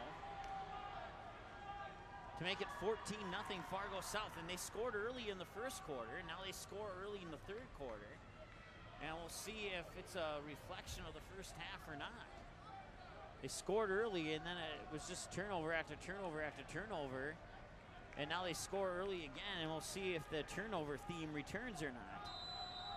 Crossing our fingers that it's not. Not that we're rooting for one team or not, but we'd like to see a little bit of action here from these two teams other than turnovers. So there's a near muff punt. He handed off. And coming up the near sideline here and being pushed out of bounds at about the 32, 33-yard line. On the reverse, carrying the ball, number 14, J. Williams. Pushing him out of bounds for the Bruins, number 8, Robert Leslie.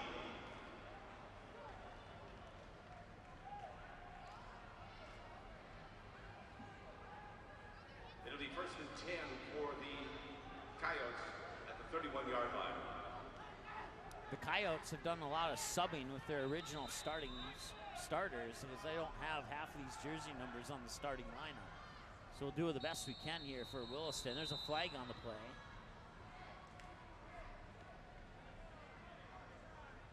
And that'll be on Fargo South. Offside, Bruins. It'll be first and 5, the 36-yard line.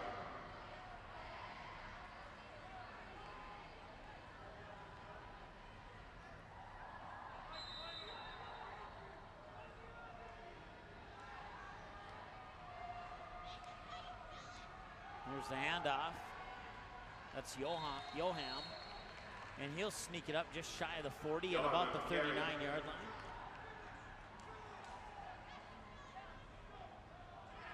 Katie Answer on the tackle.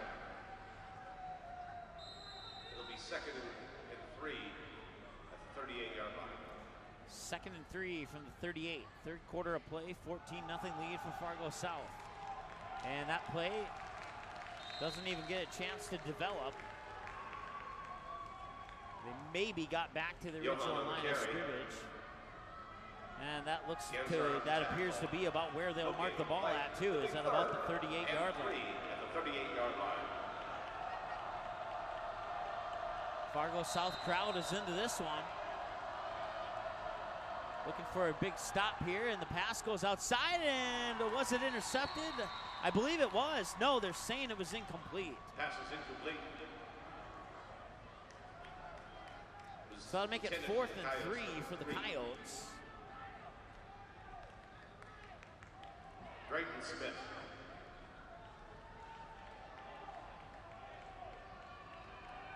Back deep for the Bruins, number 3, Jamal Spivey.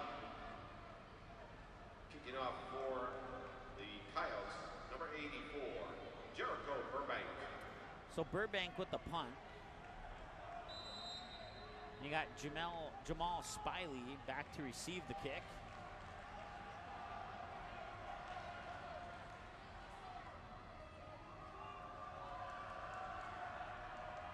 Here's the snap and the boot. Smiley will let that one bounce, and that one will come to a dead roll at about the 25-yard line. And that's where the Bruins will take over. 1st and 10, Fargo South from the 26. 26-yard line.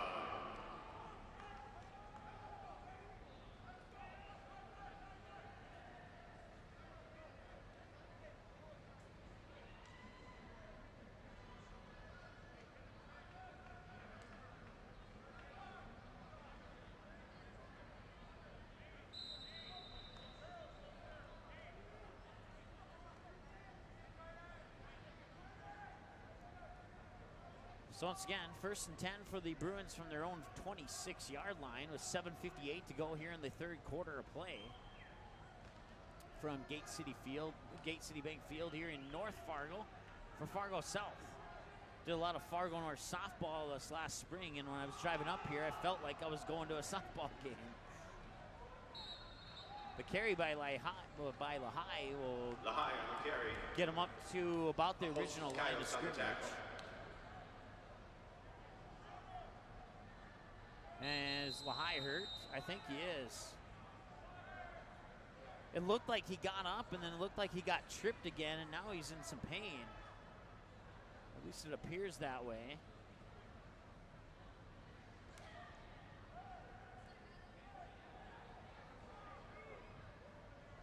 We'll take a short time out here and be right back after this on the ND Sports Channel.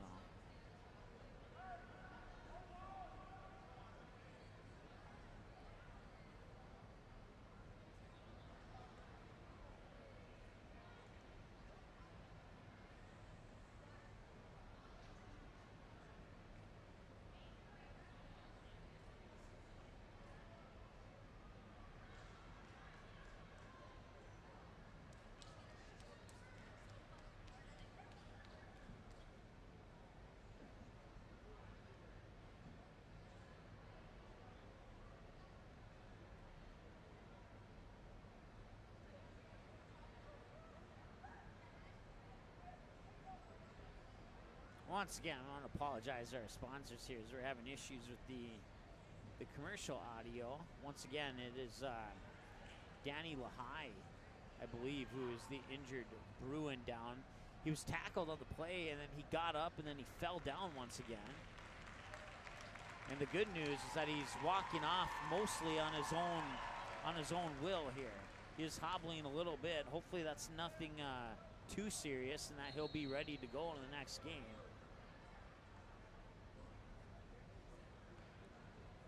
Certainly showed some skill and some talent here in the first half of the game. A couple penalties erased those plays out of the book.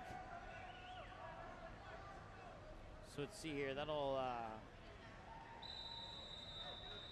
believe that's number 5. It's Carter Moreau. He has the touchdown. And the throw will to the outside. Pass is incomplete. Intended for the Bruins, number 14. Lars Hager. It'll be 2nd and 10 at the 26-yard line. Correction, 3rd and 10. So Carter Moreau will be taking over for Danny Lahai.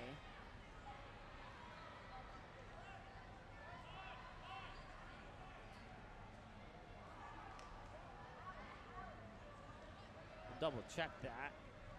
Make sure it's not 15. Nope, it is 5. Okay. And dropping back to pass is Hansen. Going over the far side, and the pass was caught, and he was tackled right away at about the 29-yard line. There'll be a gain of about 3 yards. Lars Hager, the receiver on that play there. Once again, it'll be a gain of about 3. Set up 4th and 7 for the Bruins. 29-yard line.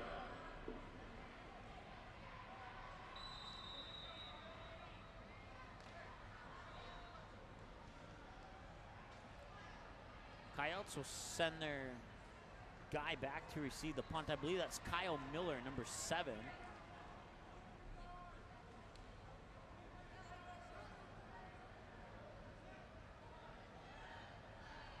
And the kick is up. And it's received at about the 35. He'll break a tackle, still at the 35, coming to the near side, now over the 40. 45, flag on the play as he goes out of bounds. And that was indeed Kyle Miller. Kyle Miller on the return. There's a flag on the play.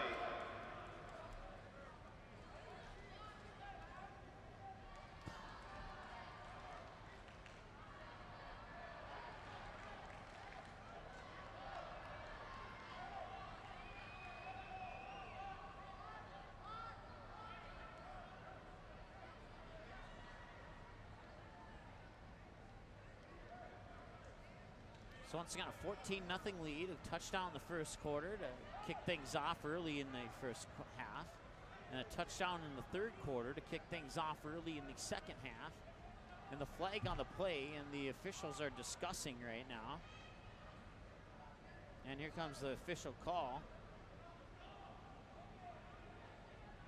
Illegal motion, I believe, is that what that signal is. And now we have holding also. And also pass interference. So offsetting penalties here. I don't think I've seen 3 penalties before in one play. I've seen 2 on multiple occasions, but I don't know if I've ever seen 3 penalties on one play before. That's got to be a first.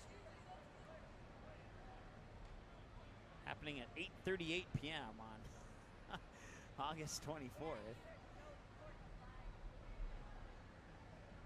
Now one of the Williston coaches will come out and have a conversation with the umpire. Referee. We'll call him an official. There we go.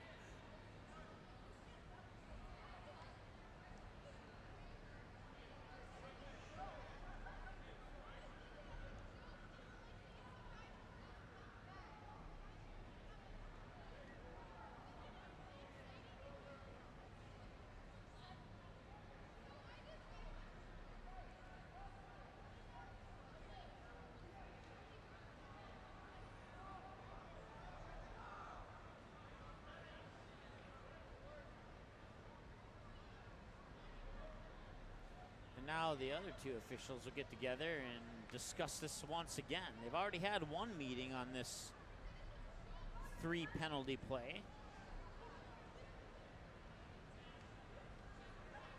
See if we can figure out what's going to happen here. And now they're going to come talk to one of the Fargo coaches. I guess the good thing here is at least they're explaining everything to all the coaches. That's a good thing.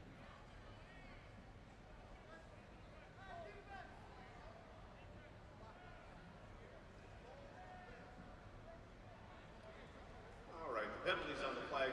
The initial penalty was an illegal shift by the Bruins, then a holding by the Bruins, and then a block on the back by the Coyotes. It would appear that the Coyotes have accepted the holding penalty. The Bruins have accepted the illegal block on the back, making it 1st and 10 for the Coyotes at their own 47-yard line. So there you have it. Illegal motion, holding, and a block in the back. And one of those were declined. They accepted I forgot what he all said, but you may have heard it back there. Whitlock's dropping back to pass near sideline, and that will fall incomplete. Pass is intended for the Coyotes, number 88, Denver Sheets. Incomplete. It'll be 2nd and 10 at the 47-yard line.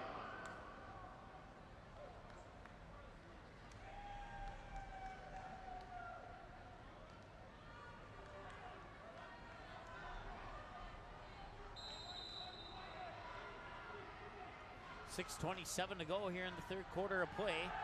Whitlock drops back, passes far side. He has a man and just barely overthrows him. Pass is incomplete. It was intended. And I believe we have another injured Bruin. Jericho Burbank. I'm not sure who that is.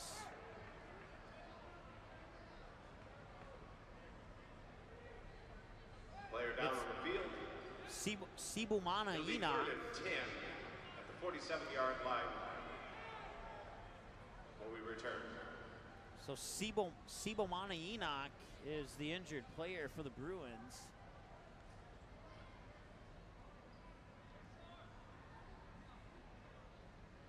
We'll take a short break here as the medical staff attends to Sibomana Enoch, and we hope that he is okay as well. As it looks like he was in a little bit of pain as well, and now they've lost 2 players to injury in this game. They've lost Danny Lahai and now potentially Sibomana Enoch. We'll see. I would suspect that he'll come out of the game. The good news is the turnovers have dropped here as we're about almost halfway through the 3rd quarter, and we've had 0 turnovers. Bruins had the ball to start the 3rd quarter, and they would complete that drive with a 51-yard touchdown pass between Wyatt Hansen and Bless Flomo. On the next possession, the Coyotes would punt the ball, giving the ball back to the Bruins. With 7:58 to go, they would have a 1st and 10 on their own 26. And now that brings us to our current position in the game, 14-0. And the injured player once again is Sibomana Enoch.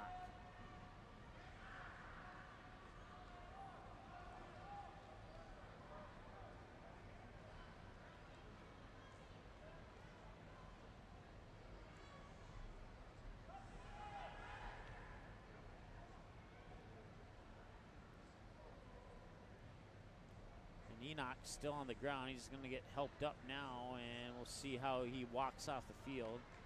And he's hobbling a little bit more than Lahai was. It does not look good for Enoch, but I hope that I am wrong.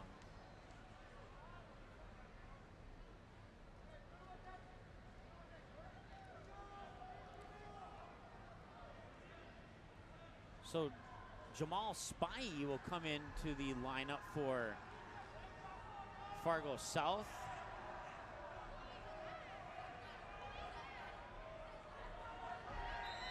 Once again, 3rd and 10 from the 47 for the Coyotes as we return to action here with 6:21 to go in the 3rd quarter. Whitlock drops back, gets it over there to Johan. Johan going to the far sideline. He'll be dragged down just shy of the 50-yard line at about the original line of scrimmage at about the 47. It'll be 4th and 10 at the 47. So that'll be 4th down now for the Coyotes.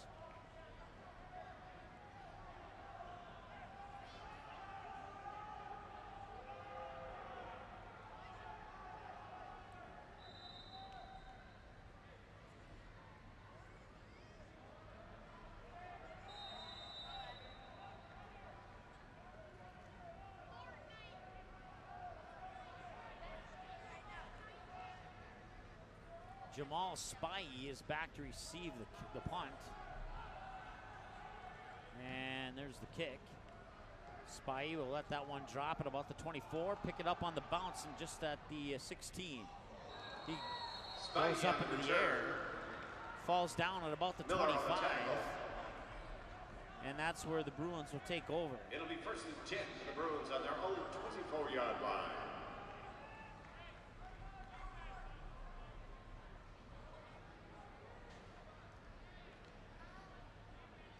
Well, officially spotted at the 24 instead of the 25. 1st and 10 now with 5:20 to go.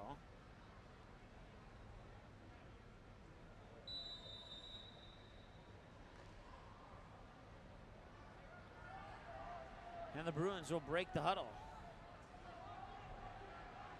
Once again, it's Carter Moreau in the backfield, at least I believe. And the handoff will go to, no, that's not Moreau. We'll find out who that is. Lahai will carry. That is Lahai. That's good news. He's back into the lineup. Bruins 1st down. And Lahai's back in with a 1st down. So the good news is Lahai's injury was not serious enough to keep him out. Now hopefully they will have the same result here for Sibomana Enoch.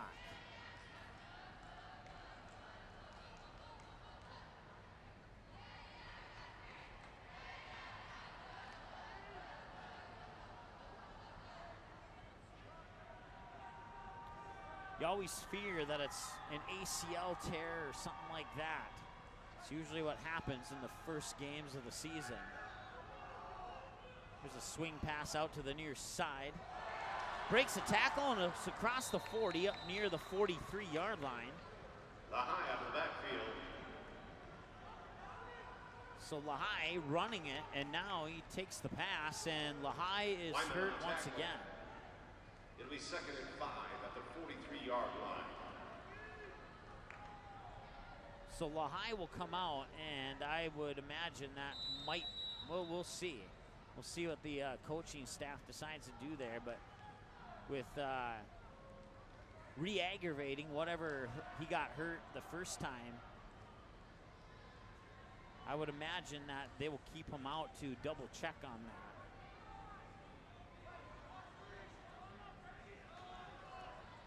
And that will be a handoff. That won't go too far.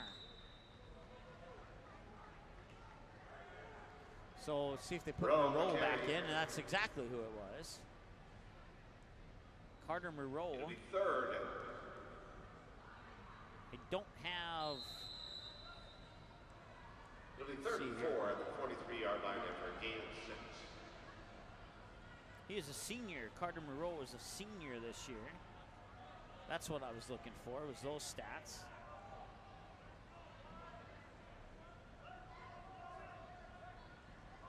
So Hansen in the backfield looking to pass. He'll go far side. He's got his man Weisenberger, and Weisenberger might have enough for the 1st down.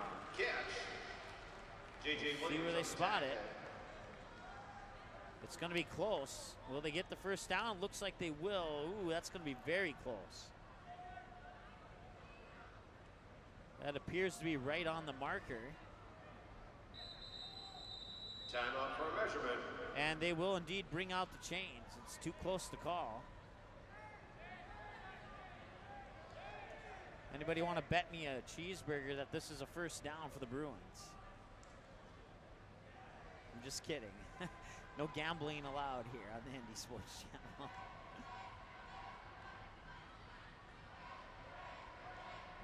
And it is just barely a 1st down. The white marking on the front side of the football was enough to make it a first down for the Fargo South That's Bruins. a Bruins first down.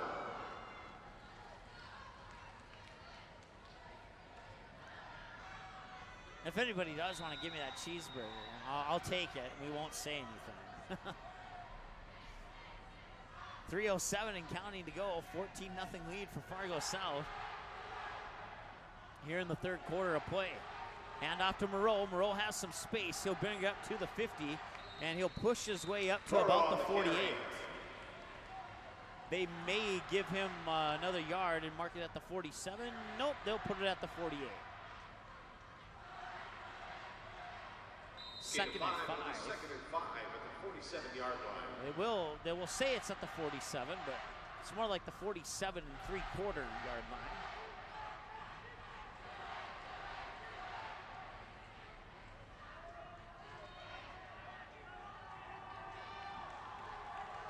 Two receivers, far side, one near side with Moreau in the backfield.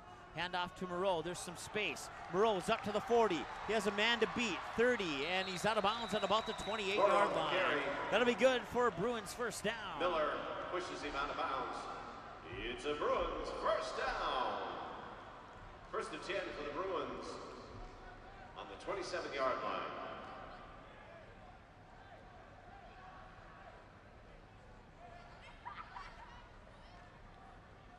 So they'll stop the clock with 2:15 so they can move the chains, and now they'll start the clock up again. At least I think they will. Oh no, he went out of bounds, so the clock won't start. It's 2:15 to go here in the third quarter of play. There's another handoff, and Moreau won't get too far on that one. Lahai on the carry. Or Lahai, excuse me, he's back in. Harden on the tackle. Gain of 2. You need to pay attention there, I guess. It'll be second and 8 at the 25-yard line.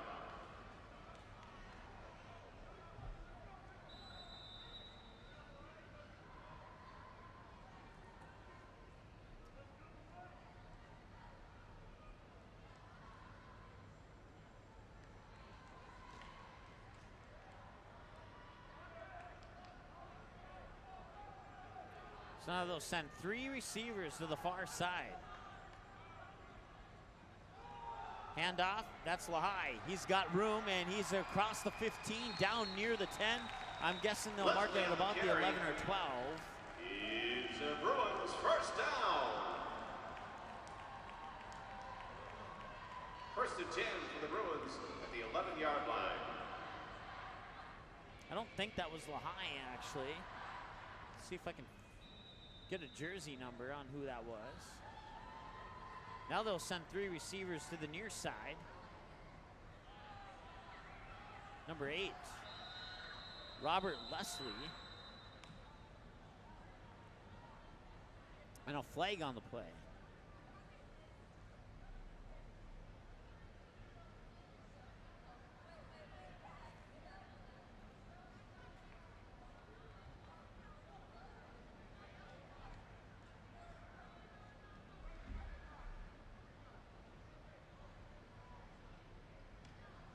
Offsides, Bruins. It'll be first and 15 at the 16-yard line.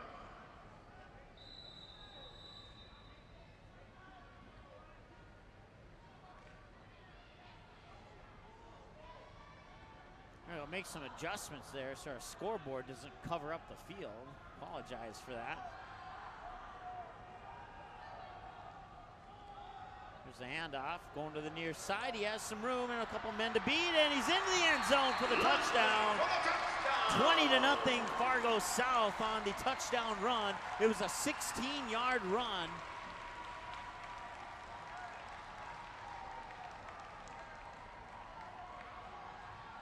I believe it was Robert Leslie on the carry there.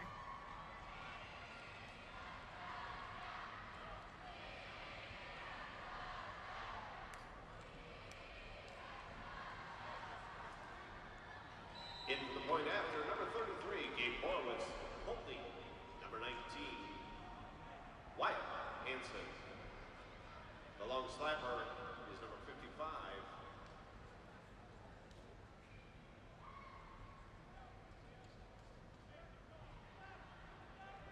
Kick is up, and the kick is good.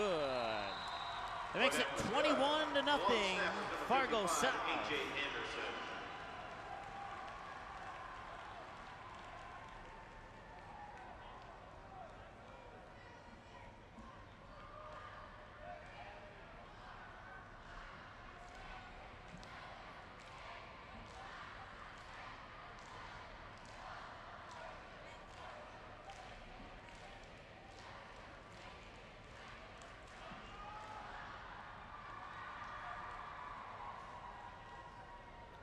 Just under a minute to go here in the third quarter of play, and the Fargo South Bruins lead the Williston Coyotes by the score of 21-0 off a 16-yard rushing touchdown for Fargo South, and I believe it was Robert Leslie. We'll take a break and get confirmation on that here on the ND Sports Channel.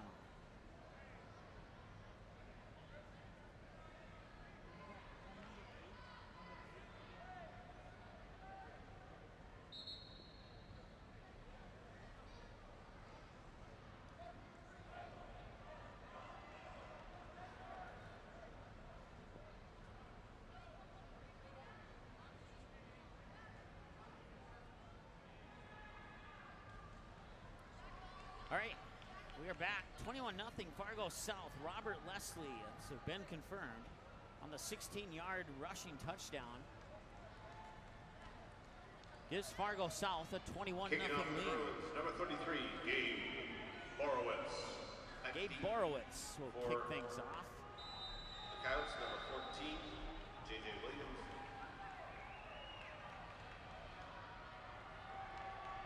And number 23, Jake White. Williams and White back deep.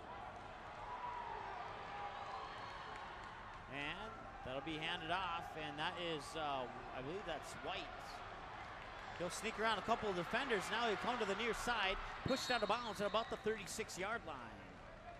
J.J. Williams in the carry, pushed out of bounds by the Bruins. Number 4, Bless Flomo.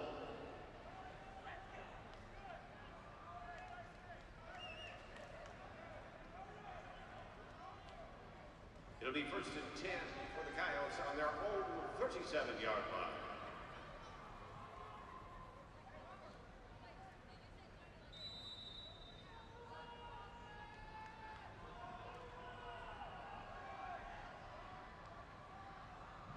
First and 10 from the 37.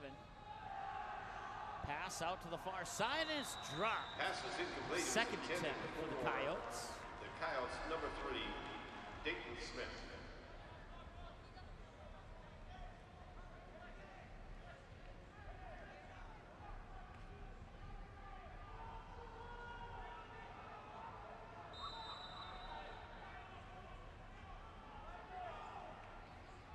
Second and 10, 41 seconds to go, third quarter. Dropping back the pass, that one's deflected, and did he catch it? I think he did. Yes, they're saying he caught it. By the Coyotes, number 84, Jericho Burbank. That's a Coyotes first down, first and 10 for the Coyotes on the 49-yard line. So Burbank makes a reception for the first down, and they'll get it up to about midfield now. 49 on the Bruins side, and here's a pitch, and that'll come to the near side. Spin move, and that won't do too much good. As he'll run into a wall of Bruins, and another fumble potentially. Bruins saying they have it. We'll wait for the official call. Miller on the carry. I believe they're going to say that it's Coyote ball. Mizuko, the tackle.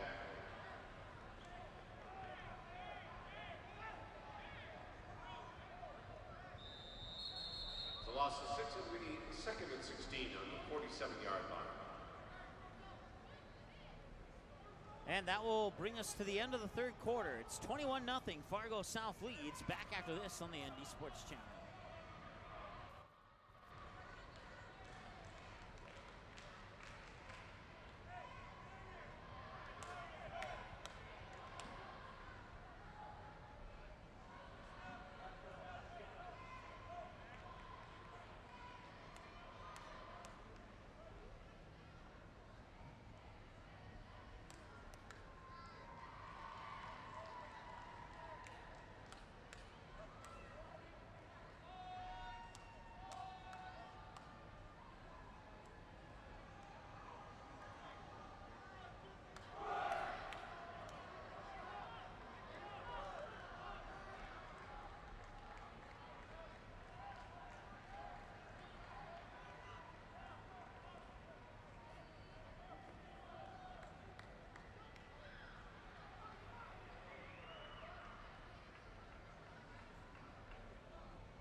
All right, welcome back. Start the fourth quarter. Fargo South leads 21-0 over the Williston Coyotes. Coyotes have the ball going from right to left, passing near side. He has a man, and it's caught inside the 35, and that receiver was Dayton Smith. What a pass there by Whitlock to Dayton Smith. They'll stop the clock temporarily at 11:54 so they can move the chains. And the Coyotes look like they're on a mission here. We'll see if they can capitalize. There's another pass outside. I believe that's Smith again. He gets tackled up just inside the 25-yard line. They'll mark it at either the 25 or the 24. Looks like they'll mark it at the 24. That should be just shy of a first down, 2nd and 2. So the Coyotes looking to get some points on the board here, and there's another pass to Smith. He'll come to the near side, and Smith will get tangled around, and that's as far as he'll go. It's about the 12-yard line. Completion to Dayton Smith. It's Coyotes first down. 1st and 10 for the Coyotes on the 17-yard line.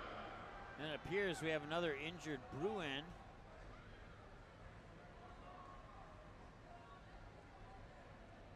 And that is Pierce Morris, if I believe, yeah, check that, Pierce Johnson, excuse me. And he's up quick and walking off. That should be good news.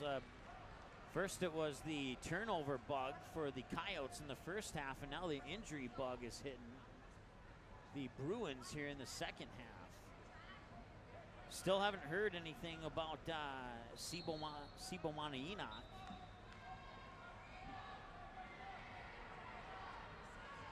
Hopefully he's okay. Once again, 21-0 here in the fourth quarter of play. Fargo South leads. Williston knocking on the door.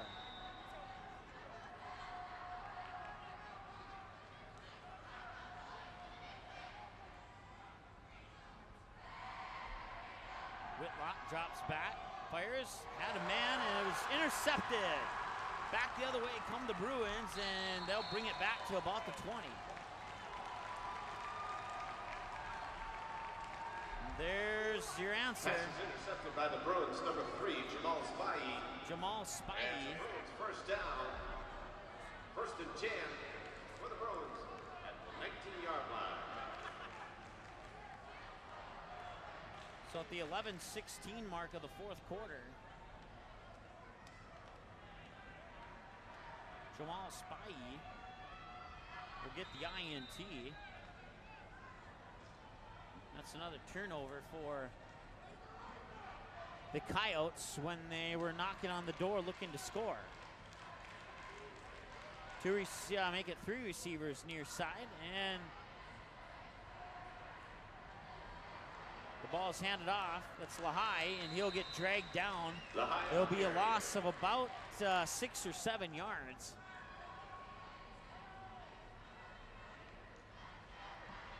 Make it 5 will be 2nd and 15. 2nd and 15, a loss of 5 officially.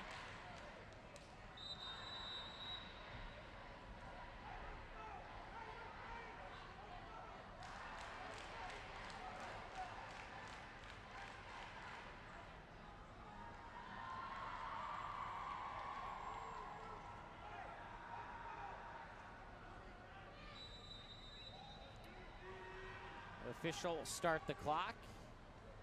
Bruins will break the huddle. Step up to the line of scrimmage. Send 2 receivers each side with, I believe it's Hayek in the back. Oops, let's zoom out here, cameraman. There we go. That'll be a handoff. Spinning around at about the 25, and he won't get too much further than that. Leslie on the carry.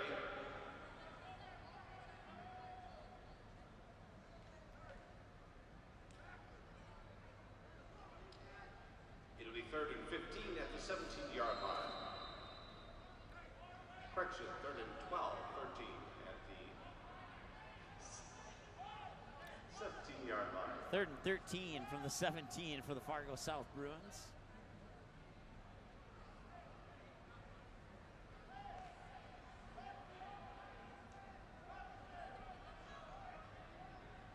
Two receivers each side once again. I believe it's Robert Leslie in the backfield, and now a whistle. And a timeout, Fargo South. Hey, you know what that means? It looks like we've got a hot little chance here to pick that 50-50 ticket number. How much money are we picking for? $143.50. And check your numbers now, because I've got the winning number. 2, 4, 4, 4, 6, 6. 2, 4, 4, 4, 6, 6. If you've got that number, you've got the winning ticket, and you're going home with $143.50. $143.50. Again, 2, 4, 4, 4, 6, 6. Come on up towards the press box. If you've got that number, 2, 4, 4, 4, 6, 6. We've got your winnings up here.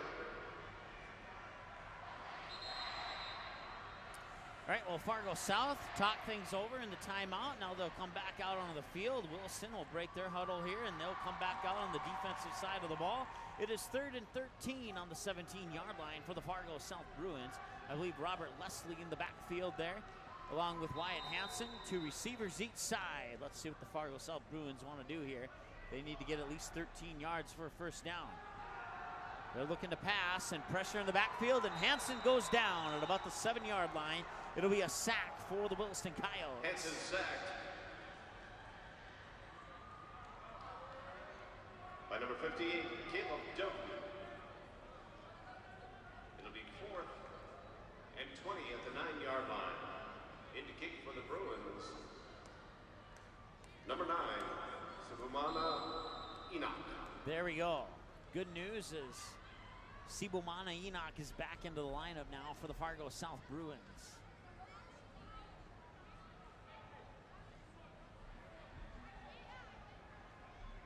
4th and 20, and Enoch will punt. It's a high punt. It won't reach midfield. It'll bounce, and now it'll go in favor of the Bruins, and they'll down it there at about the 44-yard line, 43 maybe. 1st and 10 for the Coyotes on the Bruins' 42-yard line. 42 is where they'll mark it at. Once again, 8:36 to go here in the game. A 21-0 lead for Fargo South. 7 points in the first quarter off a 2-yard run by Carter Moreau, and then a couple touchdowns here, including a 51-yard connection between Hansen and Flomo, excuse me. And here's a run right down the middle, and he'll get tackled by 3 Bruins, but he'll push it across the 30, close to the 25. Johan on the run. They'll stop the clock temporarily with 8 minutes and 30 seconds to go as the crew will move the chains. 1st and 10 at the 28-yard line. 1st and 10 from the 28 for the Coyotes. Whitlock hands it off. And no, he'll keep it actually. Fakes the handoff, and he'll get across the 30. It's probably about a gain of 4 approximately on the QB keeper there for Whitlock. 4 on the tackle. And we have another Bruin that's down at the 27-yard line. You know, I'm going to read this ticket number one more time. If you have your 50-50 tickets out, check this number. 2, 4, 4, 4, 6, 6. 2, 4, 4, 4. We got a winner! So it was Nick Antopoulos, who was the player coming off the field there, a little shaken up. You don't want to see that on any game of the season. You especially don't want to see it on the first game of the season. But then again, maybe you do want to see it on the first game of the season. It's probably better than late in the season. It'll be 2nd and 14. But if we're being honest, you don't want to see it at all. Flag on the play will march the Bruins up a few yards. They'll be move it up to the 32, I believe. Make it 2nd and 14.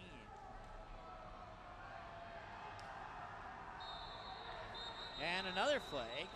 And it's on the Coyotes once again. Flag on the play.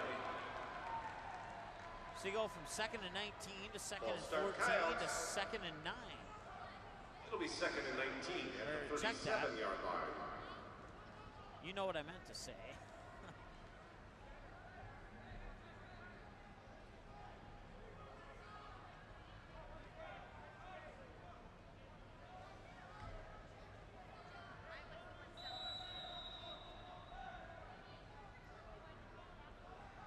.7:55 and counting.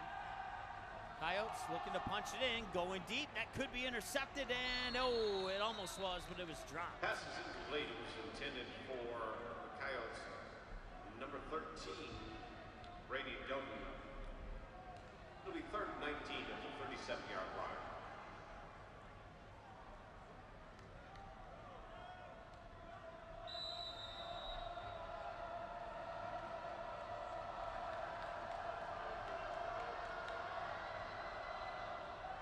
Whitlock drops back, throws near side. He has a man, but overthrows him. Pass is incomplete. It was intended for the Coyotes, number 84, Jericho Burbank.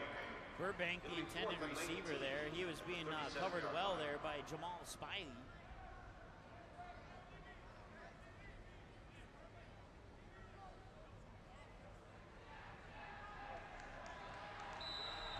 So now they'll send one receiver near side, two to the far side. You got Yoham in the backfield for the Coyotes. Whitlock in the shotgun. He'll take the snap, drop back, looking far side, throws it over. Caught at the 40, spin move, 35. Now he'll just barely miss hitting the 30-yard line there as he gets taken down at about the 31.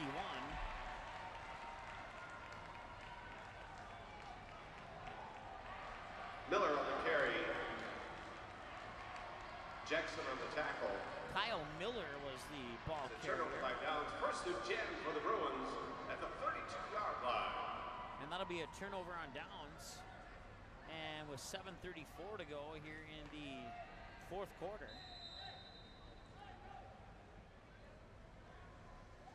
Bruins get the ball back on their own 32.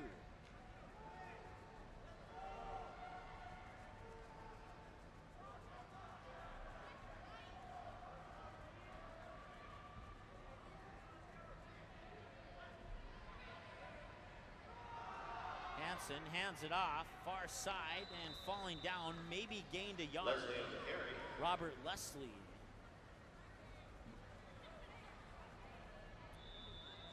No, Doughton on the tackle. they will not give him the yard. It'll be 2nd and 10, and is that Leslie? It'll be 2nd and 10 at the 32-yard line. It is unfortunately Robert Leslie who is down this time, and there's another player. 2 players were injured.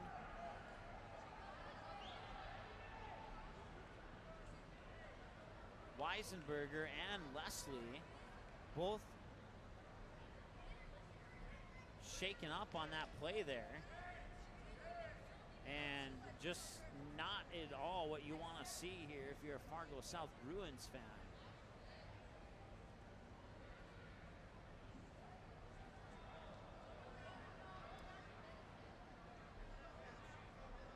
Called a lot of football games, and I've never seen that many turnovers in the half, and I've never seen that many injuries in a half. Hopefully that won't ever happen again. So Leslie will come off with 7:21 to go here in the 4th quarter.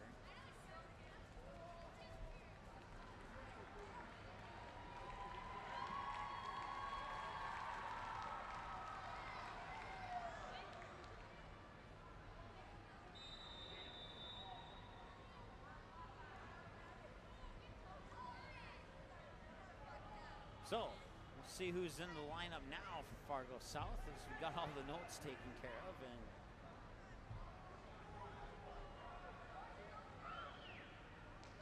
that's Carter Moreau, And he'll get the handoff, and he'll get maybe a yard or two as he gets tripped Fargo up, on the carry. falls ahead over the 30-yard line. Miller on the tackle. It'll be 3rd and 10 at the 32-yard line.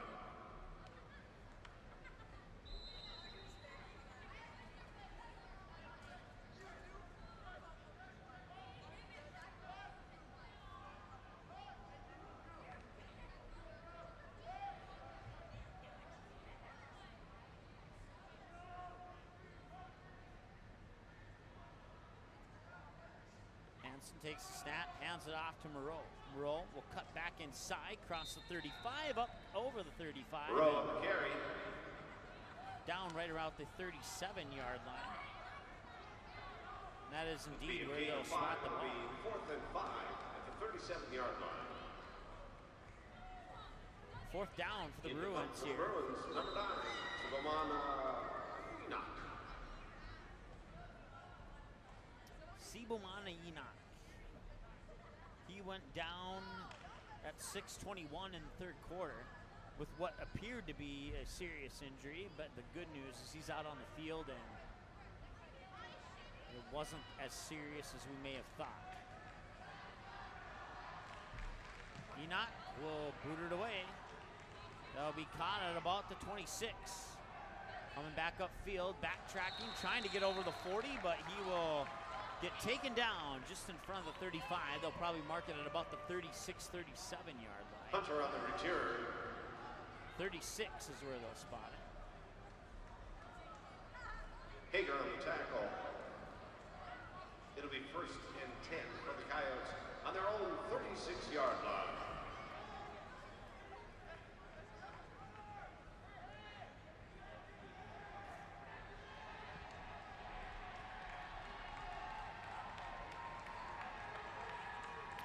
First and 10 for the Coyotes on the 36. They trail 21-0 right now, and Whitlock drops back, looks near side. That ball was nearly intercepted, but dropped. Passes incomplete was intended for the Coyotes, number 3, Dayton Smith.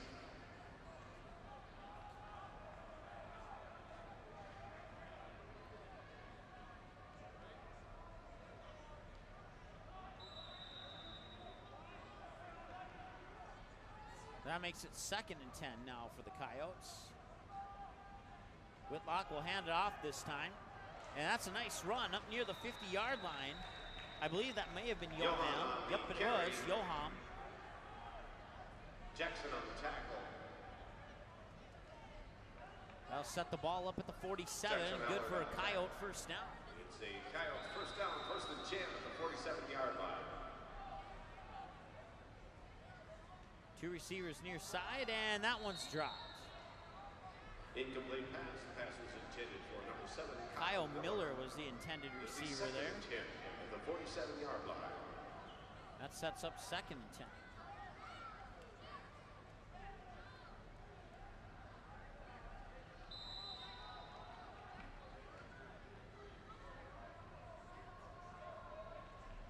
Whitlock will drop back, and he'll fire.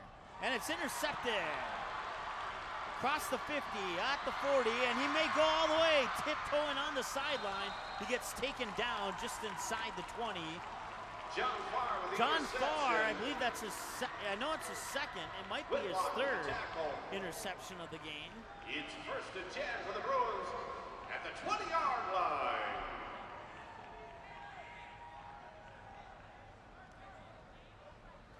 So with 4:54 to go, the Bruins will take over on the 20-yard line of the Coyotes.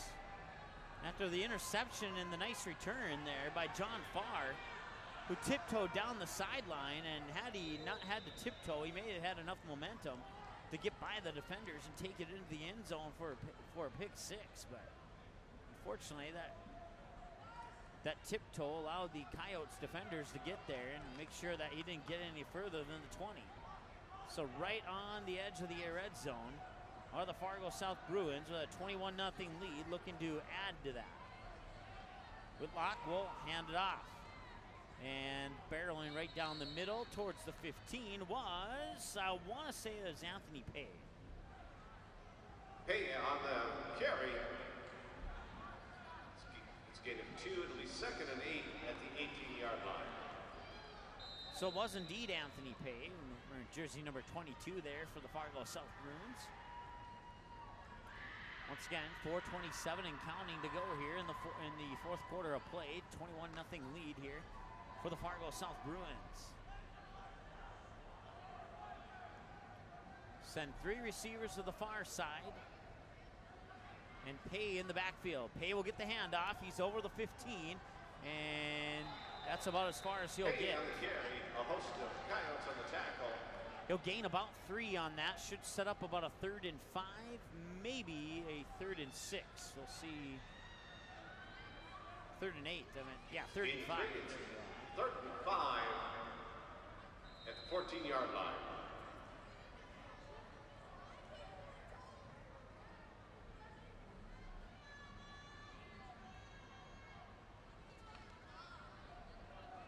All right, so they'll send the receivers to the near side here. There's your receivers. And the handoff up the near side and over the 5-yard line, pushing towards the end zone. They'll mark them down at the 2. That was Carter Moreau. First down, 1st and goal at the 2-yard line.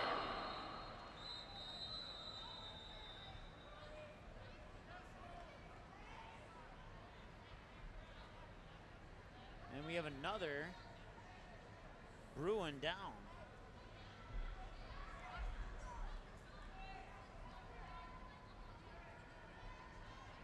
And I believe that is Moreau when it is.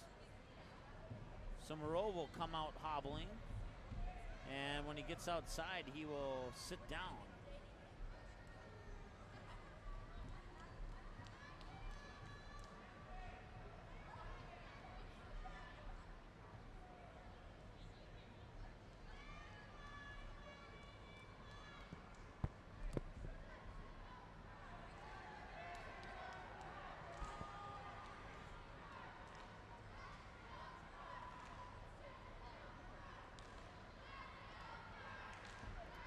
.320 to go here in the fourth quarter of play. As we hit 9:23.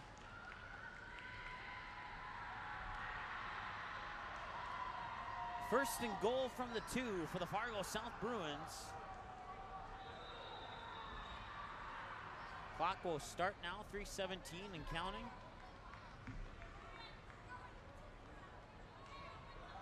Bruins break the huddle. Nobody in the backfield. No, check that. Robert Leslie in the backfield, and he'll take the handoff. He'll try and budge his way into the end zone, and he does. Robert Leslie on a 2-yard touchdown run. Touchdown. Will make it 27-0, pending the extra point. Point after, number 33, Gabe Morwitz, holding for Mr. Morwitz. Wyatt Hansen. And the long snapper, number 55, A.J. Anderson.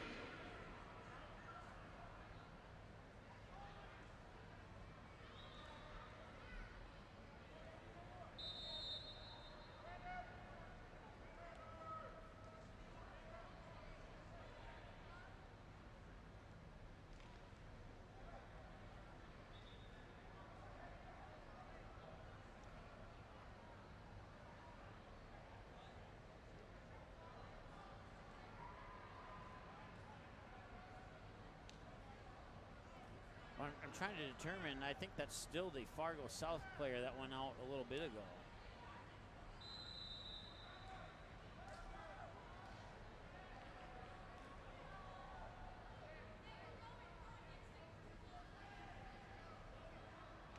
Snap, hold, kick is up, and it is... Point after is blocked. Blocked.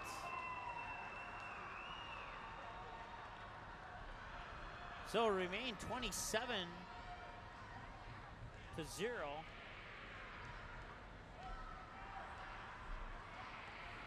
Extra point is blocked.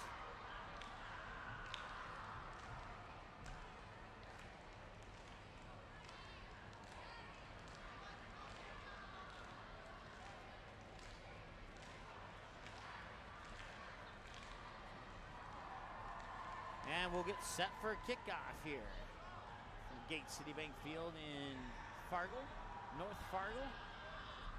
The home field for the Fargo South Bruins for at least 2 games, possibly 3. As they are making some improvements to their field at Fargo South High. And as soon as those improvements are ready, are completed, we'll have some games for you from Fargo South High this season.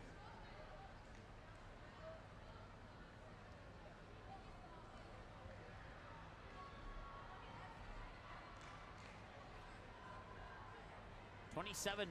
Fargo South leads. They got a 2-yard rushing touchdown in the first quarter. Neither team scored in the second quarter. They get 2 more touchdowns, including a 51-yard connection in the third quarter. And then Robert Leslie runs it in from 2 out here in the fourth quarter. And got to make a correction on that fourth quarter scoring adjustment there. It's only 6 points and not 7.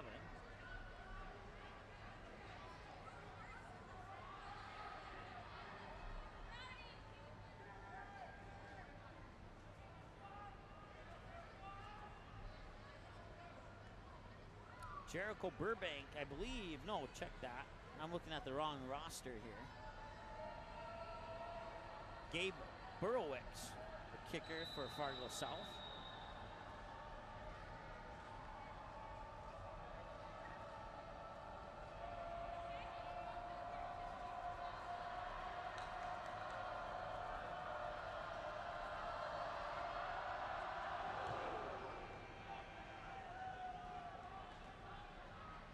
That's received and then it's handed off at about the 10. He'll be tackled. Was there a fumble?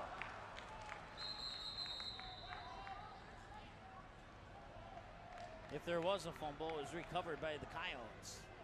J.J. Williams on the return. Fumble on the play, recovered by the Williston Coyotes. It'll be first and 10 for the Coyotes on their own 24-yard line.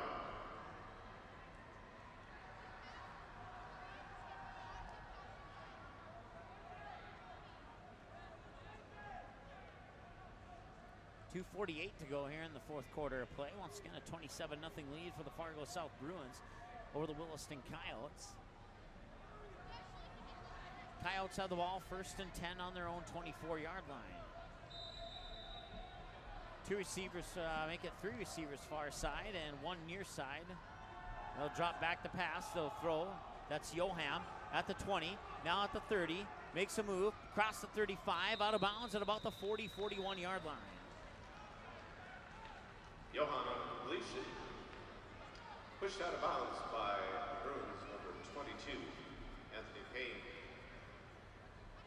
So it looks like they'll mark it at the 40. That'll be good for a first down for the Williston Coyotes. Coyotes have had a couple chances, but turnovers been costly in this game. And here's an overthrow by Whitlock. Pass is incomplete. It was intended for the Coyotes number 3, Dayton Smith. Dayton Smith was the intended receiver. The 40-yard line.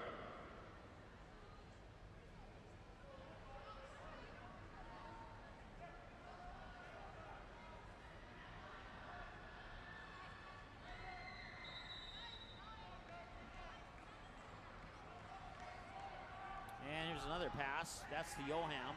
Yoham sneak around the defender, and he'll get up just across the 50, out of bounds at about the 48-yard line.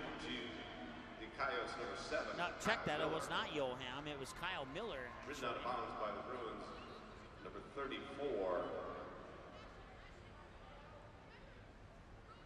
Cedric Bawa. That sets up a first and 10 from the Bruins 48-yard line. 48-yard line. And Whitlock will pass. This time it is to Yoham. And Yoham gets by a defender. He's up across the 30, out of bounds at about the 26. Pass is complete to J.J. Williams. Check that, it was Williams, I guess. Pushed out of bounds by the Bruins. Number 22, Anthony Payne. It'll be first and 10 at the 28-yard line. They'll mark it at the 28. It looked like he went out at the 26, but the first foot may have went out at the 28.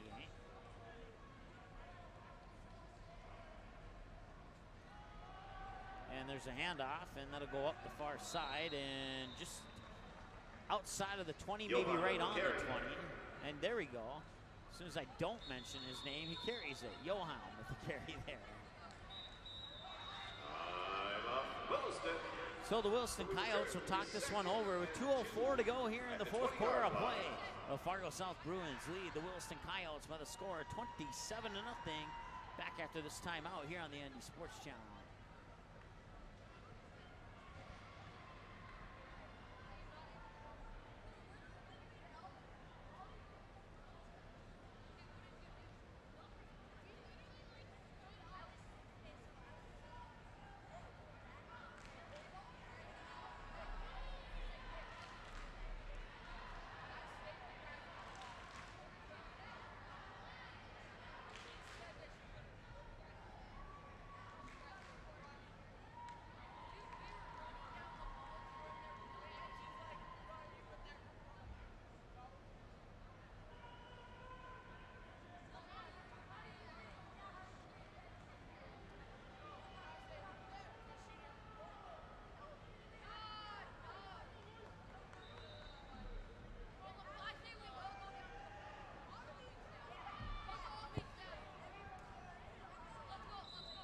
All right, we return to action. 2nd and 2 on the 20 for the Coyotes.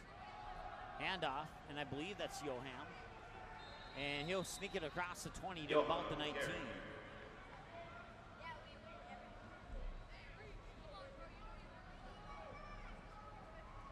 Hey on the tackle. That makes it 3rd and 1. 3rd and 1 at the 19-yard line.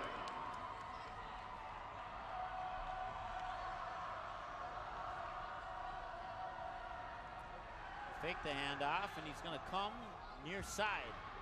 Pass is caught, and he'll be taken down at about the 13-yard line. I believe that was number Pass is complete to 12. the Coyotes, number 22. Number 22, Camden Miller. Camden Miller. Was tackled by Bruins. Number 16. Dane Sturluckson. 1st and 10 on the 12. They can still get one more first down. And run to the outside. I believe that's Miller. Miller on the completion. Pushed out of bounds by Payne. It'll be 2nd and goal from the 5-yard line. So the Coyotes have made it down to the 5-yard line now. And it's going to be another handoff. He'll come to the near side, and he'll try and get around the defender. Flag on the play as he's taken down outside the 10 at the 11. We'll see what the flag is about. Miller on the carry. Peggy on the tackle. There's a flag on the play. And it's going to be on the Coyotes. So that play will come off the books. The Coyotes, closest they've gotten to scoring is the 1-yard line. The second closest they've got was the 5. And now that 5 is going to be backed up either 5 or 10 yards, depending on the penalty here. That's a holding call on the Coyotes. So that holding call will back them up. Let's see here, how far? Looks like they're spotting the ball at about the 21. 2nd and 19 at the 21-yard line. Clock will start, 1:14 and counting. Whitlock takes the snap, drops back, throws over the middle, tipped and falls incomplete. Passes intended for number 88, Sheets. Knocked away by the Bruins. Number 12, Jackson Allard.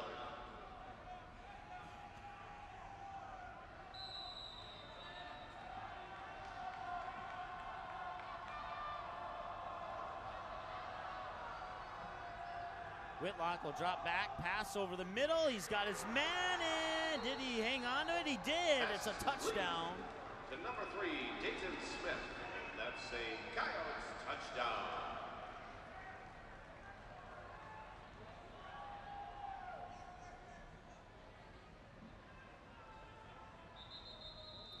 Dayton Smith on the touchdown pass, or the reception, I should say.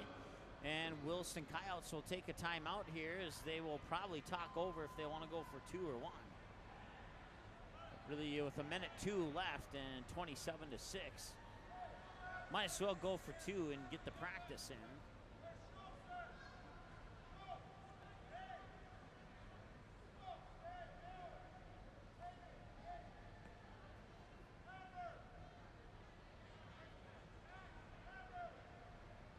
Once again, 1:02 to go here in the 4th quarter of play. And the Bruins lead the Coyotes 27-6, pending the extra point here for the Williston Coyotes.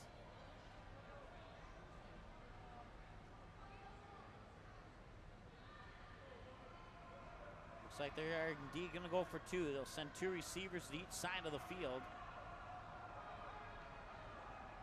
And Yoham in the backfield. Snap, dropping back to pass, throws near corner, 2-point conversion successful. 2 extra points with the pass complete to number 88, Denver Sheets. Denver Sheets will pick up the reception on the 2-point conversion, and they'll make it 27-8.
So now, after we got all those notes written down, 27-8 is our score.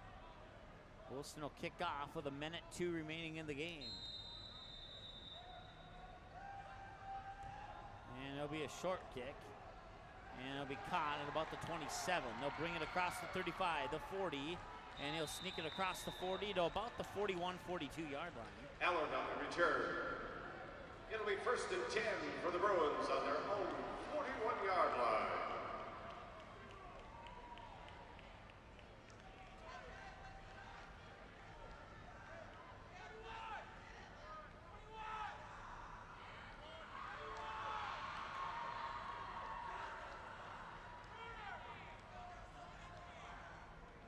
.56 seconds to go now. And the Fargo South Bruins are just under a minute away from a 1-0 start to the season.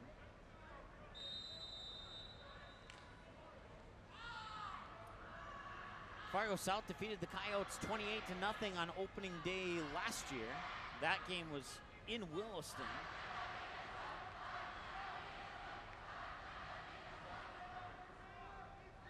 And that's almost the same score this year. 27-8, victory formation. And a kneel down. And one more of those, and that'll wrap up game number 1 of the season here for the Fargo South Bruins. It'll be 2nd and 12 from the 39-yard line.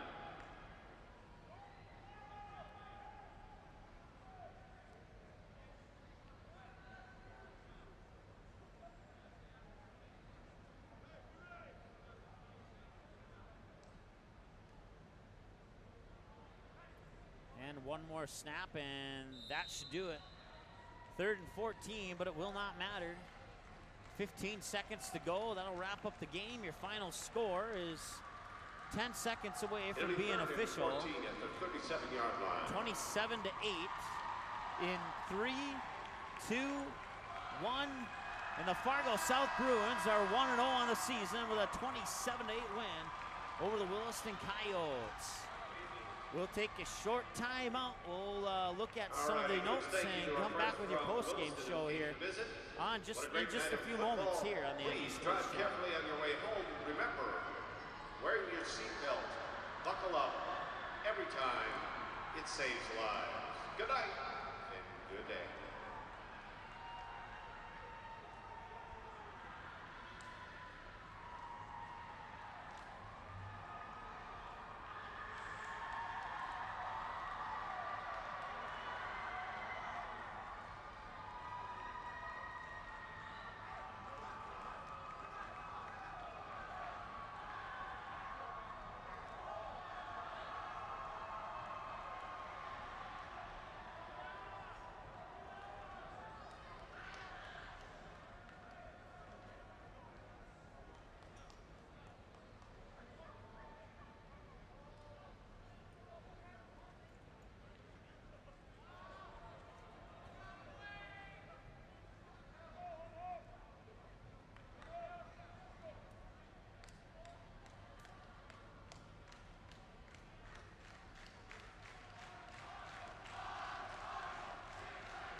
All right, welcome back to the post-game show here on the ND Sports Channel. Your final score, once again, Fargo South Bruins 27, the Williston Coyotes 8. And they almost duplicated their performance over the Coyotes last year on opening day in Williston. The Bruins would defeat the Coyotes 28-0. So the first, it was basically a story of two halves here. You had a lot of turnovers in the first half and a lot of injuries and or shaken up players in the second half.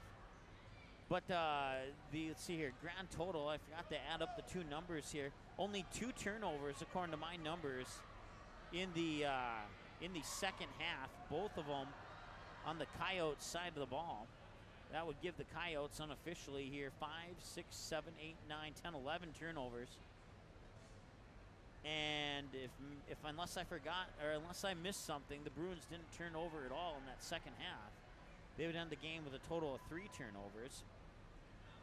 Rewind back to the first quarter of play. The Coyotes would fumble with 11:48 to go, giving the Bruins a 1st and 10 on the 22-yard line. And a couple minutes later and a couple plays later, Carter Moreau would run it in from 15 yards, or check that from 2 yards out. His number is number 15. And that would give the Bruins a 6-0 lead with the extra point, 7-0 lead. And that's the way we would stay heading into the halftime break. The Bruins would turn over on downs following a John Farr interception on Charlie Whitlock. And then after the turnover on downs, the Coyotes would get the ball back 1st and 10. They would end up punting the ball with 4:21 to go, giving the ball back to the Bruins, and then the Coyotes would intercept Wyatt Hansen. It'd be Hunter Kinney picking off Hansen with 3:28 to go. But then the Bruins would recover a fumble less than 2 minutes later with 1:48 to go in the first half. And they would get the ball on their own 1-yard line. That was the closest the Coyotes got to scoring in the first half of play. We'd move ahead into the second quarter. The Coyotes would have the ball. Whitlock would drop back the pass, and he would be intercepted by John Farr. That would be his second interception of the game. The Bruins wouldn't do too much with that interception, though, as they would turn it over on downs just shy of 2 minutes later. And then about 9 seconds after the turnover on downs, the Bruins would get a fumble recovery to set up a 1st and 10 on their own 49-yard line. But then they would have to punt the ball a couple minutes later. But the good news is that, well, if you're a Bruins fan, that's good news. The reception on that punt was muffed, and A.J. Anderson, the guy who sang the national anthem in the pregame show, would recover that muffed punt. And that would set up a 1st and 10 for the Bruins on the 35-yard line. But the Bruins would turn it over on downs, giving back the ball to the Coyotes with a 1st and 10 on the 35. And then about 30 or so seconds later, at the 3:44 mark of the second quarter, the Coyotes would fumble and the Bruins would recover, setting them up for 1st and 10 at the 38-yard line. But then Whitlock would throw another interception. This one would be picked off by Denver Sheets, and that would set up a 1st and 10 for the Coyotes on the 42 with 2:54 to go in the second quarter of play. But then the Bruins would get another fumble recovery at the 1:13 mark, setting up a 1st and 10 on the 36. Nothing would happen with that as the Coyotes would recover a fumble recovery by the Bruins with 56 seconds to go. And let's see if I can do the math on this one here. 23 seconds later, John Farr would get his 3rd interception of the game. With 33 seconds to go, he'd bring it back all the way to the 22-yard line, setting up a 1st and 10. And that would end the first half of play. So John Farr with 3 interceptions in the first half. We'd move ahead to the second half of play. And the Bruins would start the third quarter with the ball. And it wouldn't take very long. They would have the ball for about 3 minutes approximately before Wyatt Hansen would connect with Bless Flomo on a 51-yard touchdown connection to the far corner of the end zone. And that would put the Bruins up by the score of 14-0 with the extra point. On the following possession, the Coyotes would punt, setting up the Bruins on their own 26 with a 1st and 10. And then Sibomana Enoch would go out at 6:21 with what we thought was a possible serious injury. And then at the 5:20 mark, the Coyotes would be forced to punt. Lahai actually went out with an injury earlier in that third quarter too. I forgot to mark down the time, but he came back at the 5:12 mark. And then 1 minute later at 4:12, he would go out again he would be shaken up, and it looked like whatever he injured that first time around, he aggravated it a second time at the 4:12 mark of the third quarter. But he would return with about 2 minutes later, and then with 54 seconds to go in the third quarter of play, Robert Leslie would rush it in from 16 yards out, and at that point it was 21-0 Fargo South. Jamal Spivey would pick up an interception on Whitlock to give the ball back to the Fargo South Bruins with 11:16 to go in the fourth quarter of play. But then the Bruins would, the Coyotes would turn it over on downs, and then the Bruins would turn it over on downs right after that with 7:34 to go. And then Robert Leslie would go out with an injury, and on that same play, it was, let's see here, Dawson Weisenberger, who would leave the field temporarily, shaken up. I did not see him return. We'll see if we can get any updates on any of the injuries here on any of these guys. But the good news is that most of these people who went out actually did come back into play later on. At the 4:54 mark, John Farr would intercept Whitlock for the 4th time in the game. And then at the 2:55 mark, after following that interception, they would convert that interception into 6 points. Robert Leslie would get a 2-yard rushing touchdown. The extra point would be blocked. And then the Coyotes would finally get it in the end zone with a touchdown pass, and they'd follow it up with a 2-point conversion. And that would make the final score 27-8. That is your game summary. Once again, your player of the game, we're going to go with... let's see here.